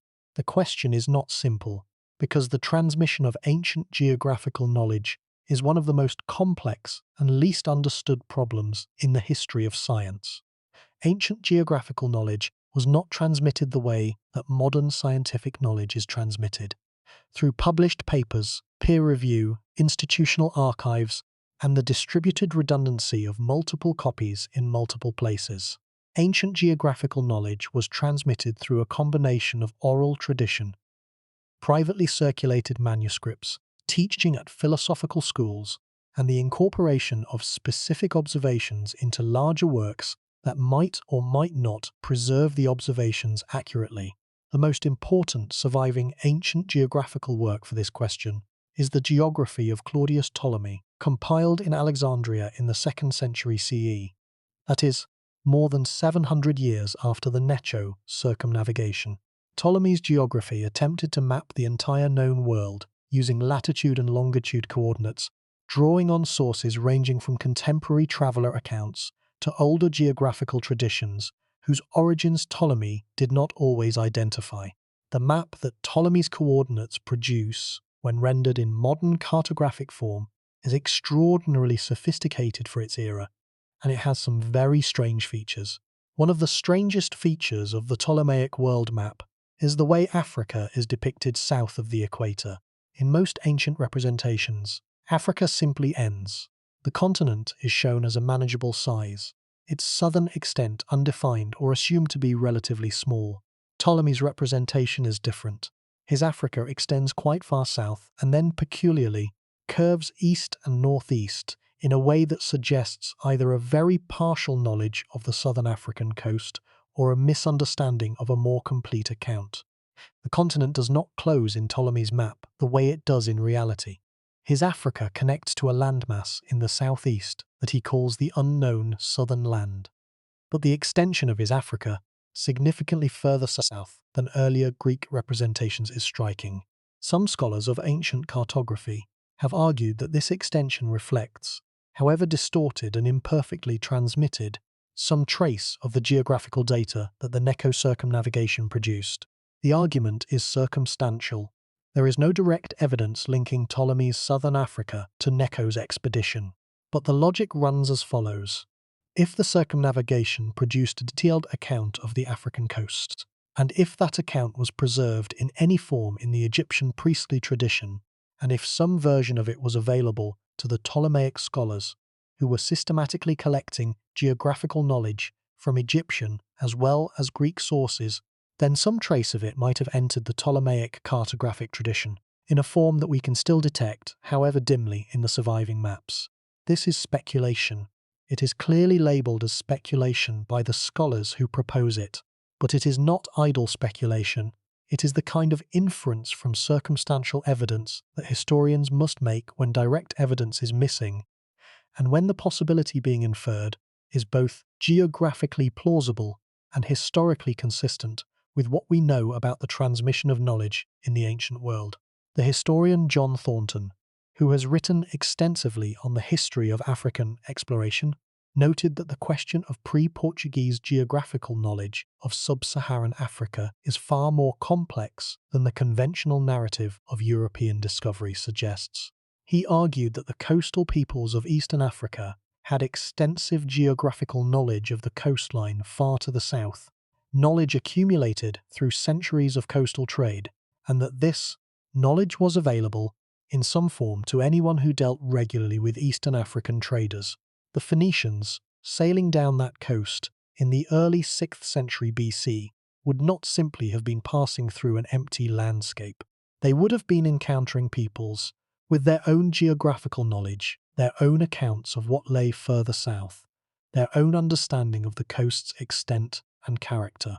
The exchange of geographical knowledge between the Phoenician sailors and the coastal peoples they encountered is entirely plausible and entirely unrecorded, but it is part of the full picture of what the circumnavigation was and what it produced. Chapter 5. The voice from across the river, the prophet Jeremiah, whose career spanned the entire reigns of Josiah, Jehoahaz, Jehoiakim, and the subsequent period of Babylonian dominance in Judah, wrote about Egypt with a specificity and intensity that reflects the degree to which Egyptian power shaped the political reality of his world. Jeremiah's oracles against Egypt are among the most vivid pieces of ancient Near Eastern political commentary, and they preserve, in the language of theological judgment, observations about Egyptian power that have genuine historical value. The passage known to biblical scholars as the Oracle against Egypt, Jeremiah chapter 46 in the Standard Versification, describes the Egyptian army assembling for the Carchemish campaign with language so specific that scholars have found it consistent with detailed knowledge of the actual military preparations. The Egyptian soldiers are described by their equipment and their origin: men from Cush and Libya, men carrying shields and wearing helmets. The oracle describes the battle itself, or what the prophet expected of it before it occurred, in terms of the Egyptian army as a great flood that will be stopped and turned back. The flood metaphor for Egyptian military power is consistent with the Nile Valley worldview, in which the flood is the most powerful natural force. It is also, for a Judean prophet watching the great powers contend for his small country's fate, an apt expression of how Egyptian military power must have appeared to those in its path. Something as natural and as overwhelming as a river in flood, proceeding with a force that seemed irresistible until, at Carchemish, it was stopped. Jeremiah's account of the aftermath of Carchemish, the return of the Egyptian army diminished, the subsequent Babylonian domination of Judah, was not simply a theological observation. It was a description of the new political reality. The Egypt that had loomed so large on the northern horizon of Judean political consciousness throughout the reign of Josiah and the early years of his successors was, after Carchemish, a diminished force. It was still there, still significant, still capable of being a factor in Levantine politics, but it was no longer the overwhelming power that Necho had projected northward in the early years of his reign. This is what defeat means in geopolitical terms. Not destruction, Egypt survived Carchemish and remained a significant power for another century and a half. But diminishment, the contraction of ambition, the retreat from the most extended position back to the core territory, the acceptance that the vision of Egyptian hegemony over the northern Levant would not be realized in this generation or in any generation for the foreseeable future. Necho does not appear in the Hebrew texts as a tragic figure. He appears as an instrument of divine purpose. In the biblical framework, the Pharaoh who killed the righteous Josiah, punished later by the defeat at Carchemish, in a divine reversal that the prophets of Judah saw as confirmation of their theological claims. The biblical framing is not interested in Necho as a human being with his own strategic vision and his own assessment of his civilization's possibilities. It is interested in him as a symbol within a larger theological argument. But the human being is there, behind the symbol, a pharaoh who inherited his father's restored Egypt and pushed it as far as he could in every direction simultaneously, who began a canal that would eventually become one of the most important waterways in the world, who ordered a voyage that answered a geographical question no one in the ancient world had previously been able to answer, who built a navy that Egypt had never possessed before, who fought the Babylonians for control of the Levant and lost, and then came home and continued building and sailing and commissioning, because the loss at Carchemish was not the end of the story. The defeat was not the whole man. The defeat was one event in a 16-year reign of extraordinary ambition, and the silence that has let the defeat define the whole, that has allowed Carchemish and the death of Josiah to be the things people know about Necho, while the canal and the fleet and the circumnavigation remain unrecognized, is the silence that this account is refusing to accept. Chapter 6. The Petrie Moment in 1884. As described in the previous chapter of this account, Flinders Petrie was excavating at Naucratis in the Western Delta, uncovering the Greek trading city that had been established under Site patronage, and that represented the most archaeologically legible physical evidence of the Site period's cosmopolitan character. But Petrie's work in the Delta was not limited to Naucratis. He worked across multiple Delta sites, and the picture he assembled, imperfect, preliminary, shaped by the limitations of the methods available to him in the 1880s, was the first serious attempt by a modern archaeologist to understand the physical remains of the world that Necho and his dynasty had inhabited. Petrie was not a romantic. He was famously precise, famously demanding of accuracy, famously resistant to the kind of narrative embellishment that made other Victorian Egyptologists' accounts popular with general audiences at the expense of scholarly rigor. When he described what he found, he described it in terms of sherds and layer sequences and architectural alignments, not in terms of the human drama that the material implied. His publications are not easy reading. They are the raw material from which the human story must be extracted by the reader willing to do the interpretive work. But the material itself was extraordinary. At site after Delta site, Petrie was finding the physical residue of a period that classical sources had described, but that no systematic archaeology had previously confirmed. The pottery, the amulets, the figurines, the architectural traces of a civilization that was simultaneously deeply Egyptian in its religious and cultural character, and genuinely connected to the wider Mediterranean world through commercial networks that the Sete pharaohs had cultivated and extended. The specific evidence for Necho's reign is, within this broader site archaeological picture, particularly limited. His great canal left traces, but the traces are buried and largely inaccessible.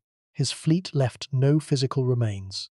The Levantine campaigns are documented in the textual sources, but not in the archaeological record. What Petrie and subsequent archaeologists found were the broader conditions: the cosmopolitan delta, the Greek pottery, the Phoenician trade goods, the Egyptian religious material maintained alongside foreign commercial infrastructure, that make sense of Necho's projects as expressions of a specific civilizational context, rather than as isolated acts of individual ambition. The scholar who has done the most to integrate the archaeological evidence with the textual sources for the Site period is not primarily a field archaeologist. It is the analyst, the scholar in the library and the museum, working with published reports and unpublished archives, cross-referencing the physical evidence with the documentary evidence, building the synthetic picture from the partial pictures that individual excavations produce. The Sate period is, to an unusual degree, a product of exactly this kind of synthetic scholarship, a period whose importance is visible only when you assemble the evidence from multiple directions and allow the picture that emerges from their intersection to speak. The picture that speaks, when this assembly is done carefully, is one of extraordinary ambition and genuine achievement. Necho's canal pointed toward the Suez Canal that would not be completed for 2,500 years. His circumnavigation answered a geographical question that would not be officially answered again until the Portuguese rounded the Cape in 1498. His fleet represented a naval capability that Egypt had never previously possessed. His Levantine campaigns, while ultimately defeated at Carchemish, represented the most sustained Egyptian attempt to influence the political organization of the Levant since the New Kingdom. These are not the achievements of a pharaoh managing decline. They are the achievements of a pharaoh at the height of his civilization's ambition, pushing in every possible direction simultaneously, testing the limits of what a restored Egypt could accomplish. Chapter 7.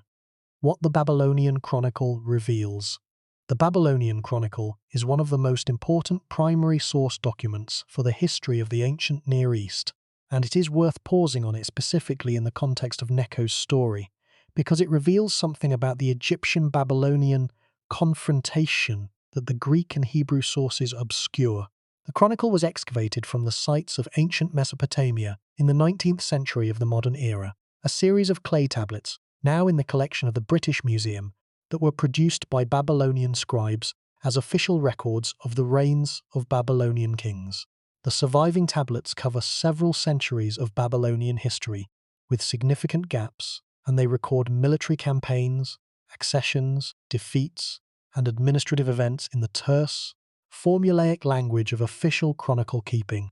They are the Babylonian state's own account of its history, written for administrative purposes rather than for propaganda or posterity, and they are therefore, in some respects, more reliably factual than the literary or religious accounts that complement them. The relevant tablets for Necho's period record the campaigns of Nebuchadnezzar, first as crown prince, then as king, against the Egyptian presence in the Levant. The account of Carchemish in 605 BC is among the most detailed passages in the relevant tablets. The chronicle describes Nebuchadnezzar crossing the Euphrates, encountering the Egyptian and Assyrian army, and destroying it completely, not simply defeating it, but pursuing the survivors and killing them. The language used is specific and military. The Babylonian forces crossed, engaged, and annihilated. There is no ambiguity in the outcome. But what the chronicle also records, without apparent awareness of its significance, is the limit of Babylonian power in the aftermath of Carchemish. The entry for the following year, 604 BC, records Nebuchadnezzar's campaign in the Levant, the submission of various cities, the collection of tribute. It records his march to the Egyptian border, and then it records that he turned back. The reason given, the death of his father and the necessity of returning to Babylon, may be accurate, but the fact of the turning back is the important thing. Even with the greatest army in the ancient world at his disposal, even after the decisive victory at Carchemish, Nebuchadnezzar chose not to attempt the conquest of Egypt. The chronicle's subsequent entries for the following years record repeated Babylonian campaigns in the Levant, the progressive incorporation of the small Levantine states into the Babylonian system, the destruction of Jerusalem, the deportation of the Judean population. But Egypt itself appears repeatedly as a factor, as a place that the Levantine kingdoms look to for help, as a state that Nebuchadnezzar is aware of and wary of, as a power that continues to exist and to exercise influence even after Carchemish. There is even a record of a battle between Babylonian and Egyptian forces in approximately 601 BC, a confrontation in the southern Levant that the chronicle records as indecisive, with both sides withdrawing with casualties. The chronicle records this without triumph, in the same terse language it uses for all events, and the absence of triumph is itself significant. Babylon fought Egypt and did not win. This is the Necho that the Babylonian chronicle reveals, not the defeated pharaoh of the Carchemish narrative, not the villain of the Josiah death narrative, but a ruler whose state remained a genuine military factor in the regional balance of power even after the most significant defeat of his reign. The defeat at Carchemish was real and significant. So was the capacity for continued resistance that Egypt demonstrated in the years that followed. Both facts are true. The popular account that reduces Necho to the pharaoh who was defeated at Carchemish is true in the way that any severely truncated account is true. It contains a fact while omitting the context that gives the fact its meaning. Chapter 8. The silence after the ships returned. Sometime around 607 BC, the precise date is uncertain, as the timing of the expedition's return is not specified in any surviving source. The Phoenician ships returned to Egypt. They had been gone approximately 3 years. They had sailed around the continent of Africa. They had seen the sun from the south. They had encountered coastlines, peoples, climates, and conditions that no sailor from the Mediterranean world had ever encountered before. They came back through the Pillars of Hercules and sailed east across the Mediterranean, and at some point along the Egyptian coast or at the Delta port, where their voyage had officially begun, they came ashore for the last time. What happened next is completely unknown. Were they received with celebration? Was there a formal ceremony at the Egyptian court? Did Necho hear their account himself, or through intermediaries? Were records made of what they had seen? Were maps drawn? Were the sailing directions written down? Were the observations about the sun, the detail about the north-facing sun that would eventually reach Herodotus, preserved in some or did they survive only in the sailors' oral accounts? We do not know. We have nothing. The moment of the return, the account of the voyage, the reception of the sailors, all of it is gone. The most extraordinary voyage in the ancient world ended in a silence that the surviving record cannot penetrate. This silence is not simply frustrating, it is a kind of tragedy. The men who had sailed around Africa, who had lived through 3 years of coastal navigation in waters that no Mediterranean sailor had ever traversed, who had planted and harvested crops on beaches in what is now Mozambique and South Africa and Namibia, who had rounded the Cape in the southern Atlantic and felt the sun at their backs in the north. These men came home with knowledge that the world would not reacquire for more than 2,000 years, and we cannot hear what they said. The numbers are striking when you consider the scale of what was lost. 25,000 kilometers of coastline, observed and followed by sailors with the navigational skills of the most experienced maritime culture of their era. 3 years of observations about winds, currents, harbours, and the peoples of a continent that the Mediterranean world had barely imagined. The answer to the most important geographical question of the ancient world: can Africa be circumnavigated? Brought back by the specific people who had actually done it. All of it gone, all of it swallowed by the silence that follows the fall of dynasties, the disruption of archives, the destruction of cities. This is the grief moment in the story of Necho II, not his defeat at Carchemish, not his failure to complete the canal. The grief is here, at the moment when the ships came back, when the answer to the greatest geographical question of the age was in the mouths of sailors who had lived it, and the record that should have preserved what they knew simply was not kept, or was not kept in a form that survived. And it gets worse, because the silence did not begin at the return of the ships. It began much earlier, in the decision, made by someone, at some point, perhaps many someones over many centuries, that the Sate period was not important enough to preserve in detail, that the pharaoh who ordered the circumnavigation was a secondary figure in the story of Egyptian history, that the canal and the fleet and the voyage could be mentioned in a sentence and then moved past. The silence is not simply a function of the accidental loss of records. It is also a function of choices made about what was worth preserving and transmitting. And those choices, accumulating across 2,500 years, produced the world in which most people alive today have no idea that the first circumnavigation of Africa was ordered by an Egyptian pharaoh. That world can be changed. The choice to fill the silence can be made differently. Chapter 9. The measurement problem. One of the recurring difficulties in working with ancient accounts of the circumnavigation is the problem of ancient measurement. When Herodotus or other ancient authors give distances or travel times, they use measurement systems that do not translate cleanly into modern units. The Greek stadion, the unit Herodotus uses for longer distances, was not standardized across the ancient world. Different places used different stadia of different lengths. Converting ancient distances to modern ones requires knowing which stadion was being used, and this is frequently unclear. For the circumnavigation, the specific problem is the length of the African coast as an ancient sailor would have experienced it, not as a straight-line distance on a modern map, but as the actual navigable coastline, with all its bays and inlets and indentations that a coastal navigator following the shore would have had to trace. Modern calculations of the navigable African coastlines suggest that a vessel following the coast closely from a Red Sea starting point to the Strait of Gibraltar would cover somewhere between 22,000 and 27,000 kilometers, depending on how closely the coast is followed.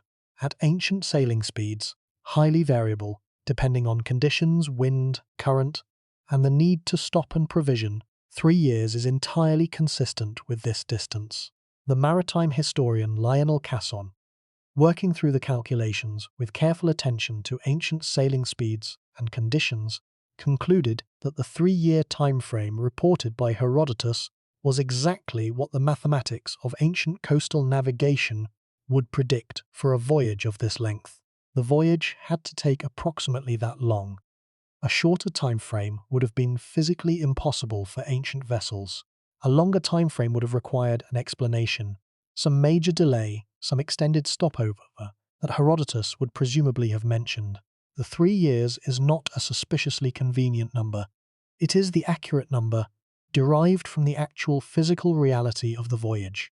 This kind of careful calculation, the application of maritime history, ancient sailing conditions, and geographical measurement to the question of the circumnavigation's feasibility, is the work that shifted the scholarly consensus from skepticism to acceptance over the course of the 20th century.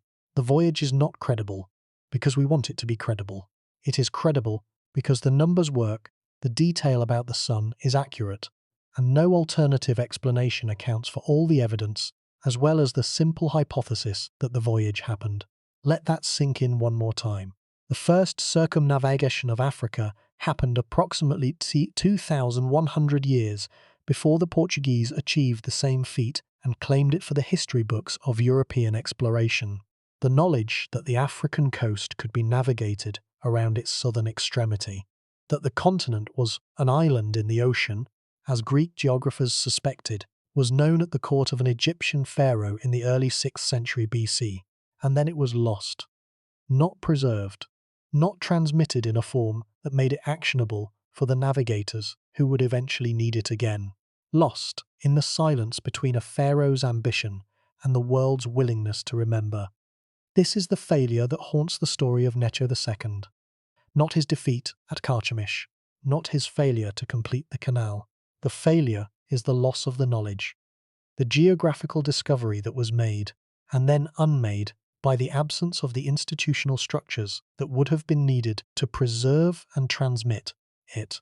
The knowledge required a library, a systematic geographical tradition, an institution dedicated to preserving what the sailors had learned.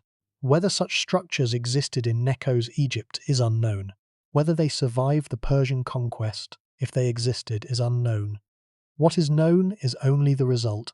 The knowledge was lost, and the world had to wait 2,000 years to reacquire it. There is a category of loss that is harder to name than the loss of a civilization or the destruction of a city. It is the loss of a discovery, the erasure of a fact about the world that was learned through effort, through risk, through years of ocean sailing in uncharted waters, and then not preserved in a form adequate to transmit it to those who came after. The circumnavigation of Africa is the most dramatic example of this kind of loss that the ancient world has left us. Not because the voyage itself was lost.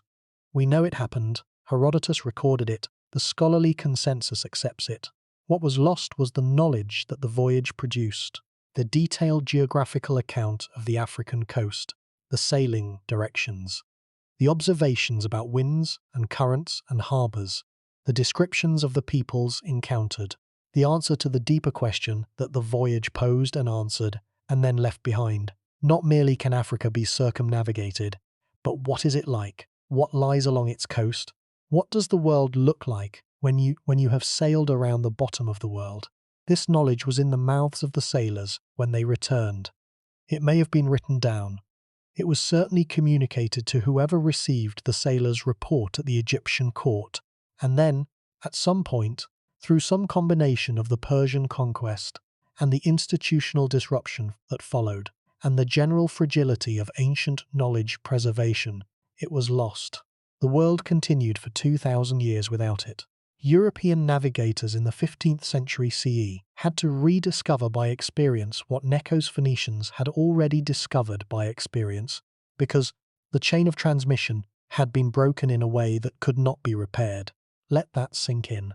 The Portuguese explorer Bartolomeu Dias, rounding the Cape of Good Hope in 1488 CE, and becoming, in the European historical narrative, the first person to demonstrate that Africa could be circumnavigated, was not the first person to demonstrate that Africa could be circumnavigated. He was the first person to demonstrate it in a context where the demonstration could be recorded, institutionally supported, and transmitted forward in the unbroken chain of European maritime and scientific tradition. The achievement was real. The claim of priority was not. And the gap between the real achievement and the claimed priority is more than 2,000 years. This is not a criticism of Dias or da Gama or the Portuguese maritime tradition. They did extraordinary work under difficult conditions, and the voyages of the Portuguese age of exploration were genuine achievements that deserve the recognition they have received. The point is not to diminish them. The point is to notice what the European claim of priority reveals about how we tell the history of human knowledge. We tell it as if it began when Europeans arrived, and as if what came before, the achievements of the civilizations that European expansion encountered, and in some cases destroyed, was either absent or irrelevant. The story of the Necho circumnavigation is a perfect illustration of this problem. The first circumnavigation of Africa was an African achievement. It was ordered by the Pharaoh of the most ancient civilization on earth, conducted by Phoenician sailors operating in the African maritime tradition of the Red Sea and the Indian Ocean, and accomplished through a combination of geographical intelligence, commercial motivation, and sheer navigational skill that represents one of the highest achievements of ancient seamanship. That this achievement is not the first thing people learn when they learn about African geography is a function of how the history of exploration has been told. From the European end, looking outward rather than from the African end, looking at what was there before the Europeans arrived. This is not science fiction. This is not an agenda-driven distortion of the historical record. This is what the historical record says when you read it without the presuppositions that have traditionally shaped how the history of exploration is taught. Herodotus is a Greek source, and he recorded the circumnavigation as a genuine historical event. The detail about the sun to the north is geographical evidence that the voyage reached the southern hemisphere. The 3-year timeline is consistent with the mathematics of ancient coastal navigation. The scholarly consensus, after a century of careful analysis, is that the voyage happened. The deeper truth is this: the history of human knowledge of the world is far older, far more diverse, and far more geographically distributed than the standard narratives of the history of science and exploration acknowledge. The circumnavigation of Africa is one example. The astronomical traditions of Egypt and Mesopotamia, whose sophistication far exceeded anything in Europe before the Renaissance, are another. The mathematical knowledge preserved in the Egyptian papyri, the Rhind mathematical papyrus, the Moscow mathematical papyrus, contains solutions to geometrical problems that were not rediscovered in European mathematics until the medieval period. The medical knowledge preserved in the Edwin Smith and Ebers papyri represents a clinical sophistication that was not systematically surpassed in European medicine until the early modern period. None of this knowledge was lost because it was not valuable. It was lost because the institutional structures that preserved it were disrupted by conquest, by political transformation, by the transfer of cultural authority from one civilization to another. The Persian conquest of Egypt did not immediately destroy Egyptian intellectual traditions. Neither did the Macedonian conquest, neither did the Roman. What these successive conquests did was gradually shift the institutional center of gravity, transferring authority over the preservation and transmission of knowledge from the ancient Egyptian temple establishments to the Hellenistic and later Roman administrative and intellectual structures. In the process, some things were preserved, incorporated into the new structures, translated, transmitted forward, and some things were lost, either because they did not fit the new structures, or because no one invested the effort of preservation, or because the physical materials decayed before anyone thought to copy them.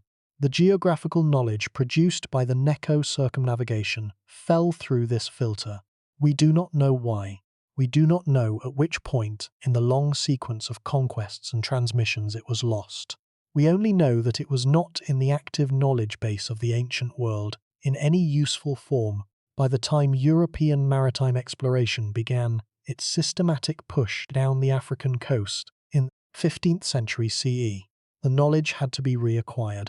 The philosophical dimension of this loss is difficult to sit with because it requires confronting the contingency of knowledge, the degree to which what humanity knows is not a steady accumulation, but a collection of achievements and losses, advances and retreats, discoveries and forgettings, shaped by the institutional and political structures within which knowledge is produced, preserved, and transmitted. We tend to think of the history of human knowledge as progressive. We know more than our parents, who knew more than their parents, in an unbroken upward trajectory from ignorance to understanding. The story of the Necho circumnavigation and the broader story of the Site period's contributions to the history of science, medicine, mathematics, and geography suggests that this progressive narrative is substantially wrong. Human knowledge accumulates in patches and pockets. It can be gained and lost and regained. The specific path by which any particular piece of knowledge reached the present, if it reached the present at all, is a path through a series of accidents. The survival of particular documents, the priorities of particular institutions, the interests of particular translators and teachers, the fires that burned particular libraries, the floods that rotted particular papyri. The knowledge that has reached the present is not necessarily the most important knowledge that was ever produced. It is the knowledge that happened to survive the particular accidents of its era. Let that sink in. The knowledge that you have, the science, the mathematics, the geography, the medicine, is not the sum of what humanity has ever known. It is the residue of what survived the specific historical accidents that determined what was preserved and what was not. There is more that was known and lost than has ever been known and kept. The circumnavigation is one small example of this larger truth. This does not mean that the history of human knowledge is a story of decline. It means that it is a story of far greater complexity than the simple progressive narrative acknowledges. Necho's circumnavigation was a peak, a moment of extraordinary achievement that pushed the boundaries of what any civilization had previously done. The loss of the knowledge it produced was a real loss, with real consequences. The 2,000-year gap in the known navigability of the Cape is the most concrete, measurable consequence of that loss. But the achievement was real, and its reality is not diminished by the loss of its record. There is another dimension of the deeper truth that this story makes visible, and it connects the story of Necho specifically to the story of the Site period and its place in the larger history of Egyptian civilization. The Site period, the era of the 26th dynasty, which Necho's father Psamtik founded, and which Necho extended in the most ambitious direction, was the last genuinely Egyptian era in the full traditional sense. After the Persian conquest of 525 BC, Egypt continued to exist. The temples continued to function, the priests continued to chant, the hieroglyphs continued to be carved. But the political authority of the state was no longer in Egyptian hands. The pharaoh was a Persian, then a Macedonian, then a Greek Ptolemy, then a Roman. The country continued. The people continued. The institutions maintained themselves with extraordinary resilience across 2,000 years of foreign rule. but the political project of governing Egypt on Egyptian terms within the Egyptian theological framework in service of the Egyptian understanding of the world. That project ended with the 26th dynasty. Necho was the second pharaoh of that dynasty. He was the man who took the restored Egypt that his father had built and pushed it as far as it could go. He tried to extend Egyptian power into the Levant. He tried to connect the Mediterranean and the Red Sea with a canal. He tried to answer the greatest geographical question of his era by sending ships around Africa. He tried to build a naval capacity that would allow Egypt to compete with the maritime powers of the Mediterranean world. He tried to position Egypt, newly restored and newly sovereign, as a central actor in the transformation of the ancient world that the fall of Assyria had made possible. He partially succeeded and partially failed. The canal was begun but not completed. The Levantine campaign was mounted but defeated at Carchemish. The fleet was built but did not produce the strategic dominance that its construction implied.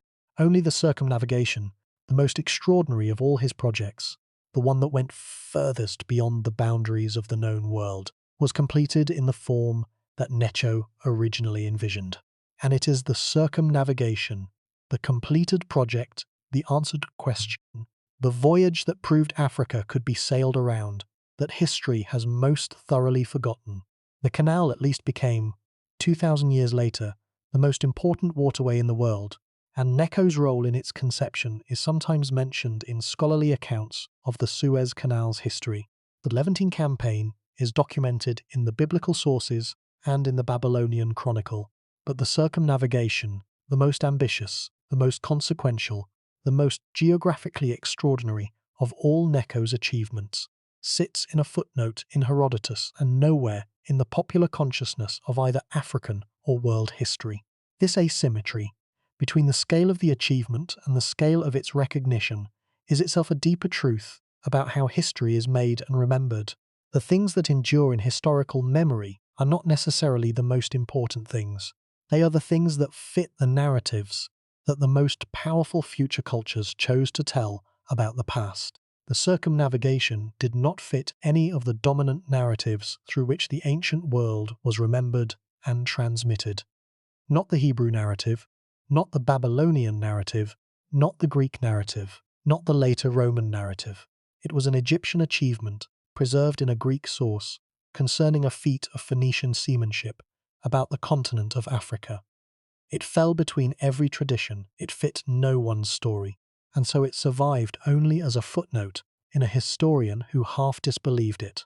The deeper truth is the necessity of choosing to tell the stories that do not fit. There is a specific question that the story of Necho's circumnavigation raises, and it is a question that reverberates through everything that came after in the history of African exploration. What did the peoples of the African coastline know? The Phoenician sailors who sailed down the eastern coast of Africa in the early 6th century BC did not sail past an empty shore. The eastern coast of Africa was inhabited by diverse peoples with their own societies, their own economies, their own geographical knowledge.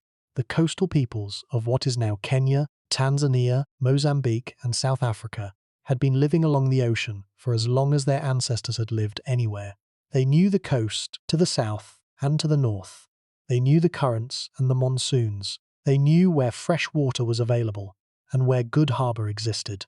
They knew the seasonal patterns of the ocean that determined when sailing was possible and when it was dangerous. The Phoenician sailors who encountered these peoples were not discovering Africa. Africa was already there.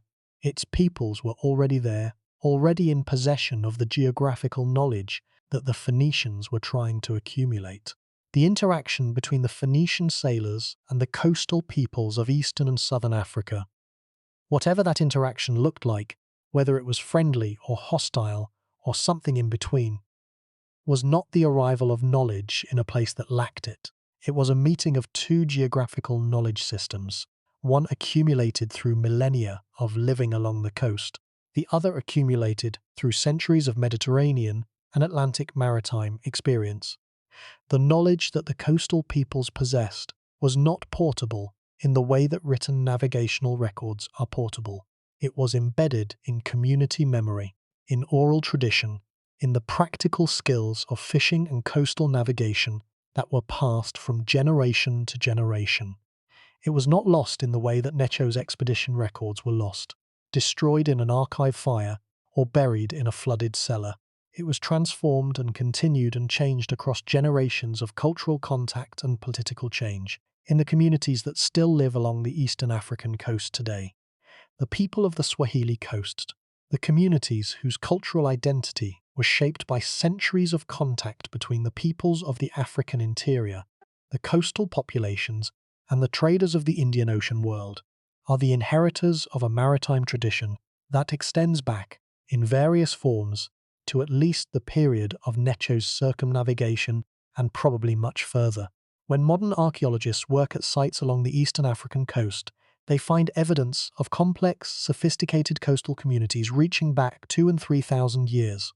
Towns, harbours, trade goods from Arabia and India and the Persian Gulf, the physical evidence of a commercial maritime world that the standard histories of African history have systematically underestimated. The Necho circumnavigation did not happen in an empty ocean. It happened in a world that was already inhabited by peoples with their own complex histories and their own sophisticated knowledge of the world they lived in. Recognizing this does not diminish what the Phoenician sailors accomplished. It expands the picture of what the voyage actually was. Not an act of discovery in an empty and unknown world, but an act of connection between the Mediterranean world and the Indian Ocean world, mediated by an Egyptian pharaoh's ambition and a Phoenician crew's navigational skill in a part of the ocean that had been home to human communities since before recorded history. The deeper truth of the circumnavigation, seen in this light, is not simply that Egypt did something that Europe would not do for 2,000 years. The deeper truth is that the history of human geographical knowledge is vastly more distributed, vastly more ancient, and vastly more complex than any single narrative, whether Egyptian, Greek, European, or African, can fully capture. The circumnavigation is a thread in a web of knowledge that stretches across thousands of years and dozens of civilizations. Most of it invisible, most of it untransmitted to the present in any form we can directly access, all of it real. What we can access, what Herodotus preserved, what the scholarly work of the past century has verified and elaborated, is one thread in this web. It is an extraordinary thread. The first documented circumnavigation of Africa, ordered by an Egyptian pharaoh, completed by Phoenician sailors, preserved by a Greek historian who half disbelieved it, and rediscovered by modern scholars who verified it through the evidence that Herodotus himself found most implausible. It is a thread that connects the ancient world to the modern, in a way that challenges the stories we tell about who discovered the world and when. Necho II ordered that voyage. He did not live to understand its full significance. No one who lived in his era had the geographical knowledge to fully understand it, but he had the ambition to attempt it, the resources to sustain it, and the intelligence to recognize that answering the question required actually going to find the answer rather than speculating from the shores of the known world. And that, in the end, is what distinguished him from every other ruler of the ancient world who might have ordered the same voyage and did not. He sent the ships came back, the sailors knew what they had seen, and 2,500 years later, so do we. There is one more element of the deeper truth that deserves to be spoken plainly, because it connects the story of Necho II to the present moment in a way that is uncomfortable but important. The history of African exploration, as it is conventionally taught in most of the world, assigns the major discoveries to European navigators. Bartolomeo Dias for the Cape, Vasco da Gama for the route to India, Henry the Navigator for the systematic exploration of the western African coast, David Livingstone for the interior. These explorers are real, their achievements are real, and the voyages they made had genuine and world-changing consequences. But the framing of their voyages as the beginning of the story of African geographical knowledge, as if Africa had been unknown to human understanding until Europeans arrived to name and map it, is a framing that the evidence does not support. Africa was known. Parts of it were known in extraordinary detail by peoples who had lived there since the beginning of human history, by the Arab and Indian and Persian traders who had been navigating the Indian Ocean for millennia, by the Phoenician sailors who had sailed down its eastern coast at the order of an Egyptian pharaoh more than 2,000 years before Dias rounded the Cape. The conventional framing of European exploration as discovery does not erase these earlier knowledges. It simply chooses not to speak of them, which is a different kind of erasure, but an erasure nonetheless. Necho II and his Phoenician sailors did not discover Africa. Africa was already there, already inhabited, already known to its inhabitants in ways that no outsider could fully replicate. What they did was connect the Mediterranean world's geographical knowledge to the Indian Ocean world's geographical knowledge in a single continuous voyage, the first time, as far as we know, that a vessel from the Mediterranean had traced the complete circuit of the African coastline. That connection was made, the knowledge existed, and then it was lost, not because the knowledge was unimportant, but because the institutional structures that would have preserved it were disrupted by the same forces that ended the Site dynasty and began the 2,500-year sequence of Egypt's foreign-ruled history. The loss is real, the silence is real, and the choice to break the silence, to say the name, to tell the story, to insist that the first circumnavigation of Africa belongs in the history of African achievement rather than as a footnote in the biography of Herodotus, is a choice that has to be made actively against the weight of 2,500 years of accumulated narrative convention. It is a choice worth making.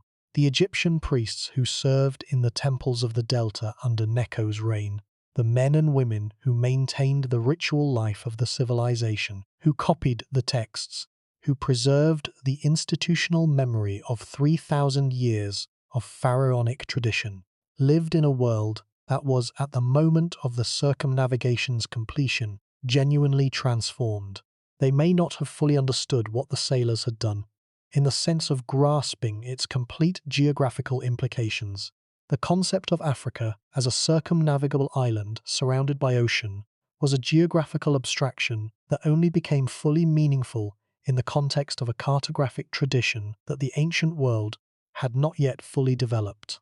But they would have understood that the ships had gone and come back, that the journey had been completed, that the pharaoh who had ordered the voyage had received confirmation that the world was larger and stranger and more navigable than anyone had previously known.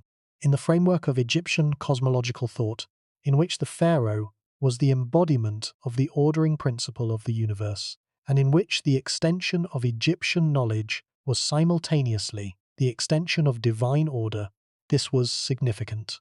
The world had been surveyed. Mart had been extended to the farthest reaches of the Earth's coastline. Whether this understanding generated a specific ritual or commemoration, whether there was a ceremony, a temple offering, a royal inscription somewhere that has not survived, we cannot know. The silence in the Egyptian record around the circumnavigation is total, as far as the surviving evidence reveals. But in the minds of the priests and scribes who served at the Site court, the voyage would have been real, and its significance would have been real, within the framework of meaning that shaped every aspect of their world. That meaning is now only accessible through inference and imagination, through the effort of entering, as far as scholarship allows, the world that Necho inhabited and understanding what his projects meant within it. It is the kind of effort that good historical scholarship makes possible, and it is the effort that the silence around Necho has, for too long, made unnecessary to bother with. The ships went around Africa, a pharaoh ordered them to go, and now the world knows it again. Step back far enough from any story, and you can see its shape. The shape of the story of Necho II is, in its broadest form, the shape of a question answered, and then forgotten. What is the extent of the world we live in, and who had the courage and the intelligence to find out? The answer was found. Phoenician sailors returned to Egypt with the proof that Africa could be sailed around. The continent was an island in the ocean. The world was larger than the Mediterranean world knew, and its coastlines were traceable, navigable, knowable, in the practical sense that a sailor needs to know them. The question was answered in the early 6th century BC by an expedition that Necho II ordered, funded and waited 3 years to see return. and then the knowledge was lost, not the fact of the voyage. Herodotus preserved that, and the detail about the sun to the north preserved its credibility. What was lost was the operational knowledge, the sailing directions, the charts, the descriptions of the coast, the account of what the sailors had seen and learned and experienced along 25,000 kilometers of previously uncharted ocean. The knowledge that would have made subsequent voyages possible. Knowledge that, had it survived, might have changed the entire timeline of African exploration, and the European maritime expansion that followed it did not survive in a usable form. This is the implication that the story of Necho most urgently presses on us. And it is not comfortable. It is the implication that knowledge is not self-preserving, that the production of knowledge and the preservation of knowledge are two different acts, requiring different institutions and different investments, and that the failure to invest in the second can nullify the first.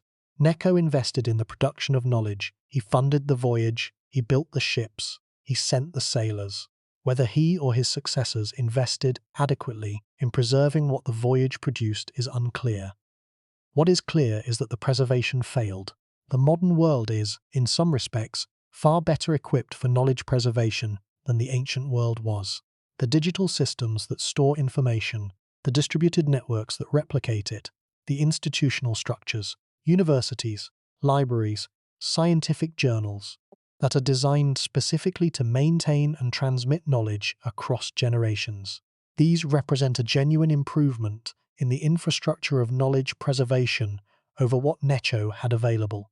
A modern version of the circumnavigation, a voyage of exploration producing new geographical data, would generate detailed records stored in multiple formats in multiple locations, accessible immediately to researchers around the world, impossible to lose in the way that a single archive lost in a single political upheaval could lose the account of a Phoenician sailing expedition. But this confidence is not entirely warranted. The digital systems that preserve modern knowledge are, in their own way, fragile, dependent on physical infrastructure, on institutional maintenance, on the continuation of the social and political structures that support them. The history of knowledge preservation suggests that every era tends to overestimate the robustness of its own preservation systems and underestimate the ways in which those systems can fail. The clay tablets of Mesopotamia survived when the papyri of Egypt did not, because clay baked in a fire becomes more durable rather than less. The most durable ancient records are accidents of physics rather than deliberate choices of archival strategy. No one in the ancient world chose to preserve knowledge in clay because they foresaw that clay would survive fires. They used clay because it was the available writing medium in Mesopotamia, and it happened to be robust. What we choose to record, and in what medium and in what institutional context, shapes what survives. The circumnavigation was real. The sailing directions that the Phoenician sailors accumulated were real. The geographical knowledge they brought back was real. And all of it, or almost all of it, is gone, because the choices made about what to record and how to preserve it were not adequate to the scale of what had been produced. This is the modern mirror that the story of Necho II holds up. We are producing knowledge at an extraordinary rate. We are preserving it in systems whose long-term robustness we cannot fully evaluate, in institutional contexts whose continuation is not guaranteed, in formats that require ongoing technological infrastructure to access.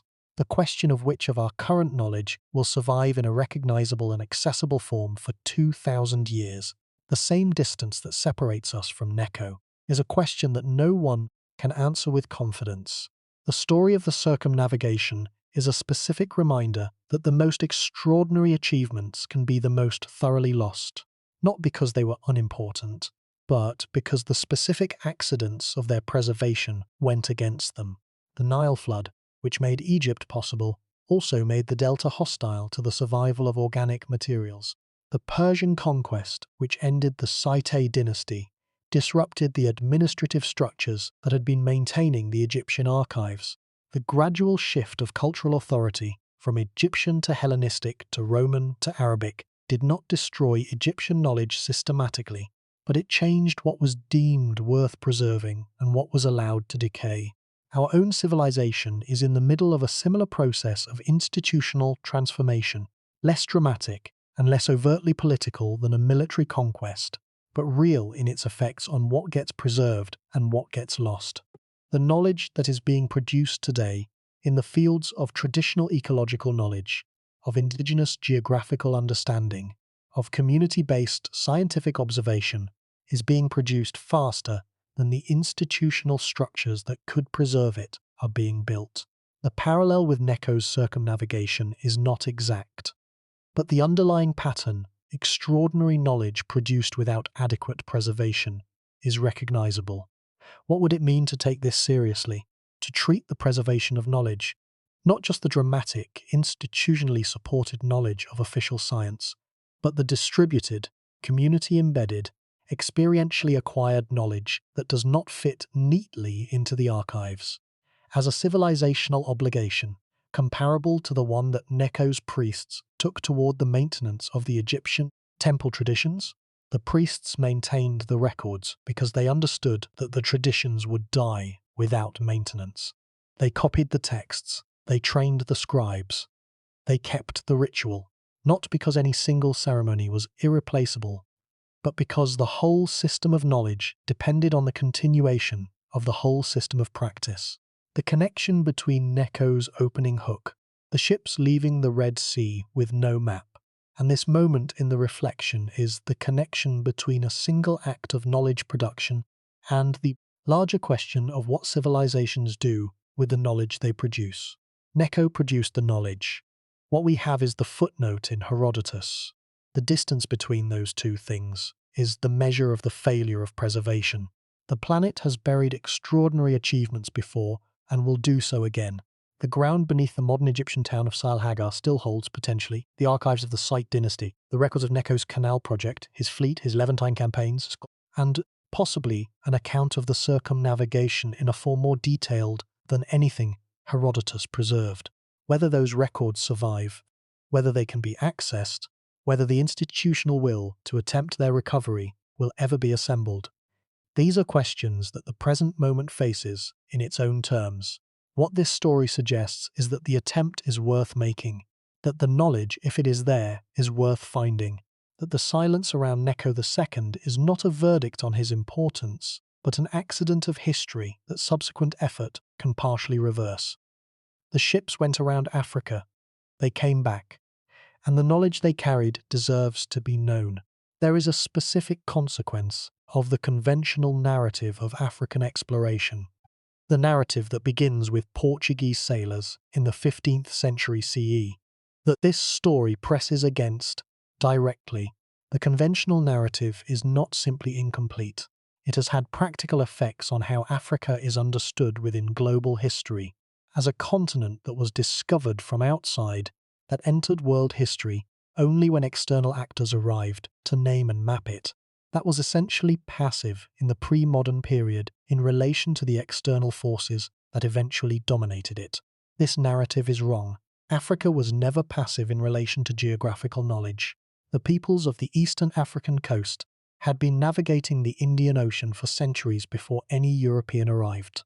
The Phoenician sailors who sailed for Necho were not discovering an empty coastline.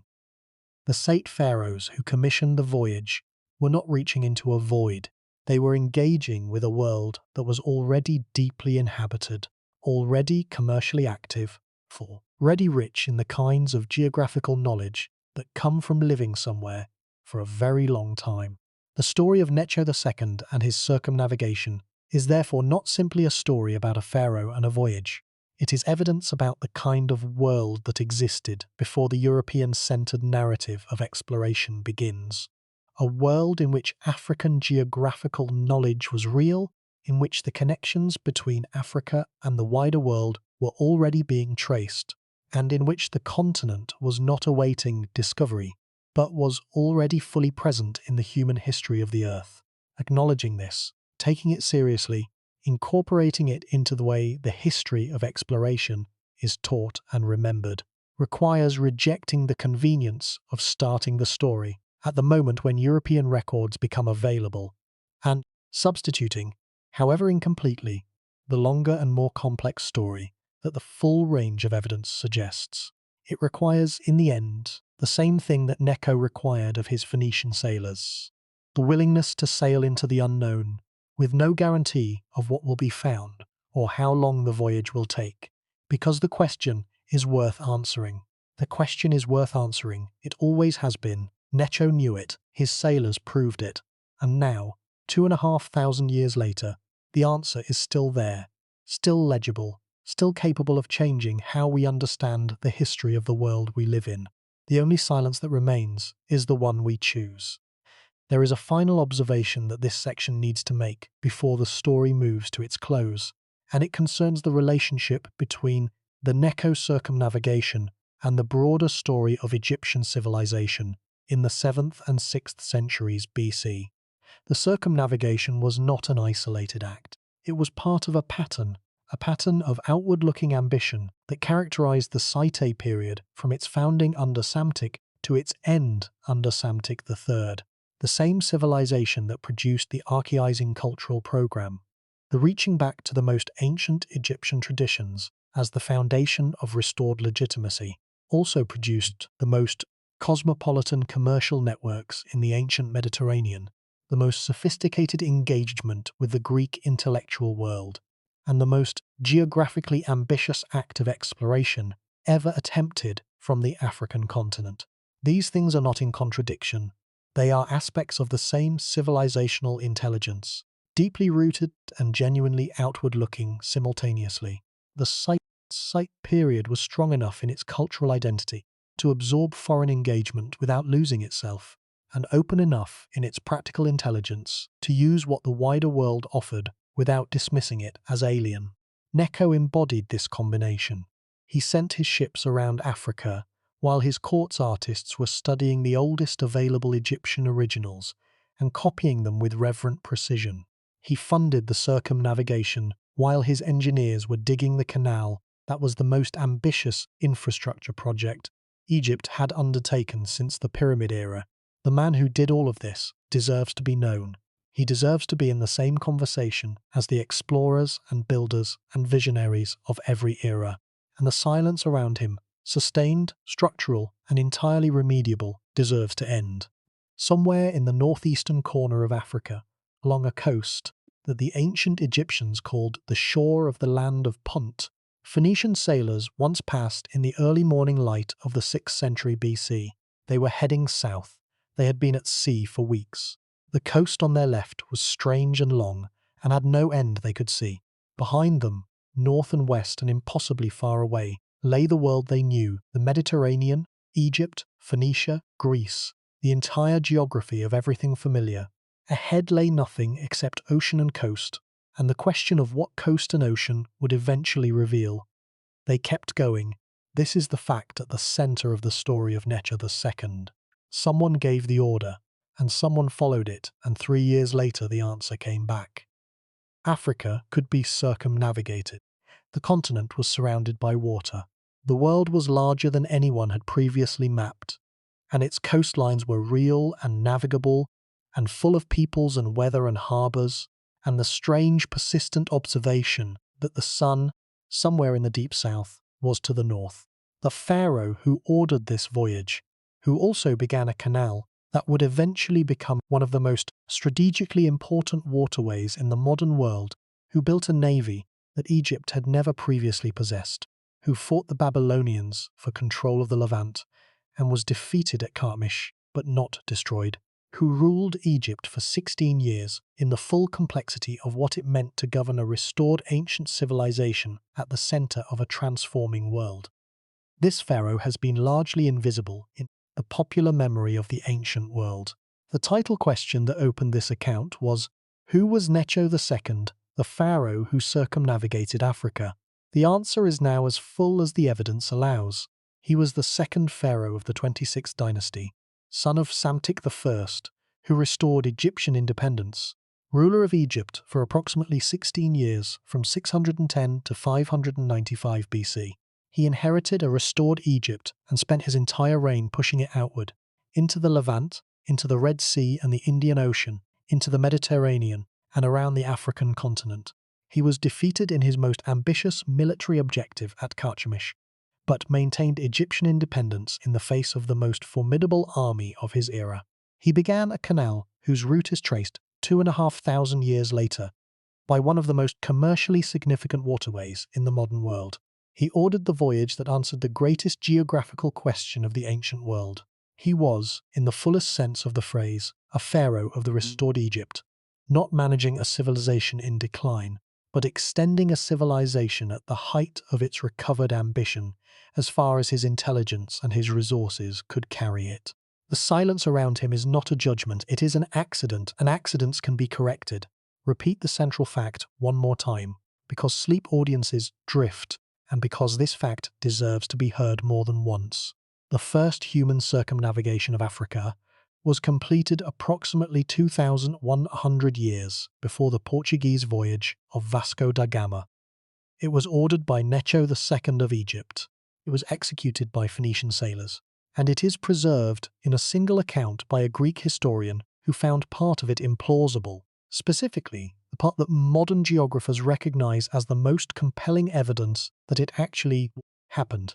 The silence that has surrounded this achievement for 2,500 years is a silence about Africa, about what Africa knew and what Africa did and what Africa was, before the European maritime narrative arrived to claim the territory of discovery for itself. The circumnavigation happened on the African continent, ordered by an African ruler, executed in the waters that surround Africa. It is an African achievement of the first order. Its obscurity in the conventional histories of exploration is one of the more consequential gaps in how the world understands itself. The physical traces of Necho's world are scattered and incomplete, as the physical traces of the site period have always been. The delta sites are buried under modern life. Sais lies beneath Sar el Hagar. The canal traces are covered by the engineering of the 19th century. The warships are gone. Wood does not survive in the delta's waterlogged soil. The Levantine battlefield at Carchemish is in modern Turkey, partially excavated, the physical evidence of the battle itself dispersed across millennia of subsequent occupation. What survives is the textual residue, Herodotus's account of the canal and the circumnavigation, the Babylonian Chronicles record of Carchemish and its aftermath, the biblical account of Josiah's death and Jehoahaz's deportation, the Darius inscriptions that confirm the canal's completion by the Persian king who finished what Necho began. From these fragments, the shape of a 16-year reign takes form, not fully, not without gaps, but recognizably. A pharaoh of ambition, intelligence, and genuine achievement, operating at a level of strategic vision that the conventional accounts of late-period Egypt have not given him credit for. The most haunting image in this account is not the vast stone ruins that more famous pharaohs left behind. It is the image of the Phoenician sailors returning through the Strait of Gibraltar from west to east in the final weeks of their 3-year voyage. They had been around the world, or rather, around the continent that was, at that moment, the boundary of the world as the ancient Mediterranean understood it. They were bringing back the answer to the question that no one had previously been able to answer. They were about to sail into the Mediterranean and east, along the familiar northern coast of Africa and home to Egypt, where the pharaoh who had sent them would hear what they had found. We cannot hear it now. The account did not survive in full. What survived was a brief summary in the writings of a Greek historian who was not there, recording a tradition at least a century old by the time he wrote it down, and who noted with carefully calibrated skepticism that the sailors claimed to have seen the sun to the north. The sun was to the north. The sailors were right. The account is true. The voyage happened. There is a modern replica of an ancient Egyptian vessel, built by scholars attempting to reconstruct the seafaring tradition of the Nile Valley, that sailed a portion of the Red Sea route in the early 21st century as part of a project attempting to retrace the ancient Punt expeditions. The people who built that vessel and sailed it were doing something that Necho's Phoenicians had done more than 2,500 years earlier, following the African coast south from the Egyptian Red Sea ports, in the footsteps of sailors whose account has survived only as a single paragraph in a Greek historian's broader work. They found that the coast was navigable. They found that the ancient accounts of the route were consistent with the geographical reality. They found, in other words, what Necho's sailors had already found, not as a discovery, but as a confirmation. A rediscovery in the full sense of the word. The world keeps confirming what was already known and then lost. The Suez Canal follows Necho's route. The Cape route follows Necho's sailors. The experimental archaeological vessels confirm the navigability of the ancient sea lanes. The confirmation keeps arriving, 2,500 years late, in the language of modern inquiry, but pointing back always to the same original act, an Egyptian pharaoh, looking outward from the shores of the most ancient civilization on Earth, deciding that the question of what lay beyond the horizon was worth answering. Look at the ground beneath your feet differently. The history of human achievement on this planet is older, more distributed, and more extraordinary than the familiar stories acknowledge. An African pharaoh ordered the first circumnavigation of Africa. His name was Necho, and now you know it.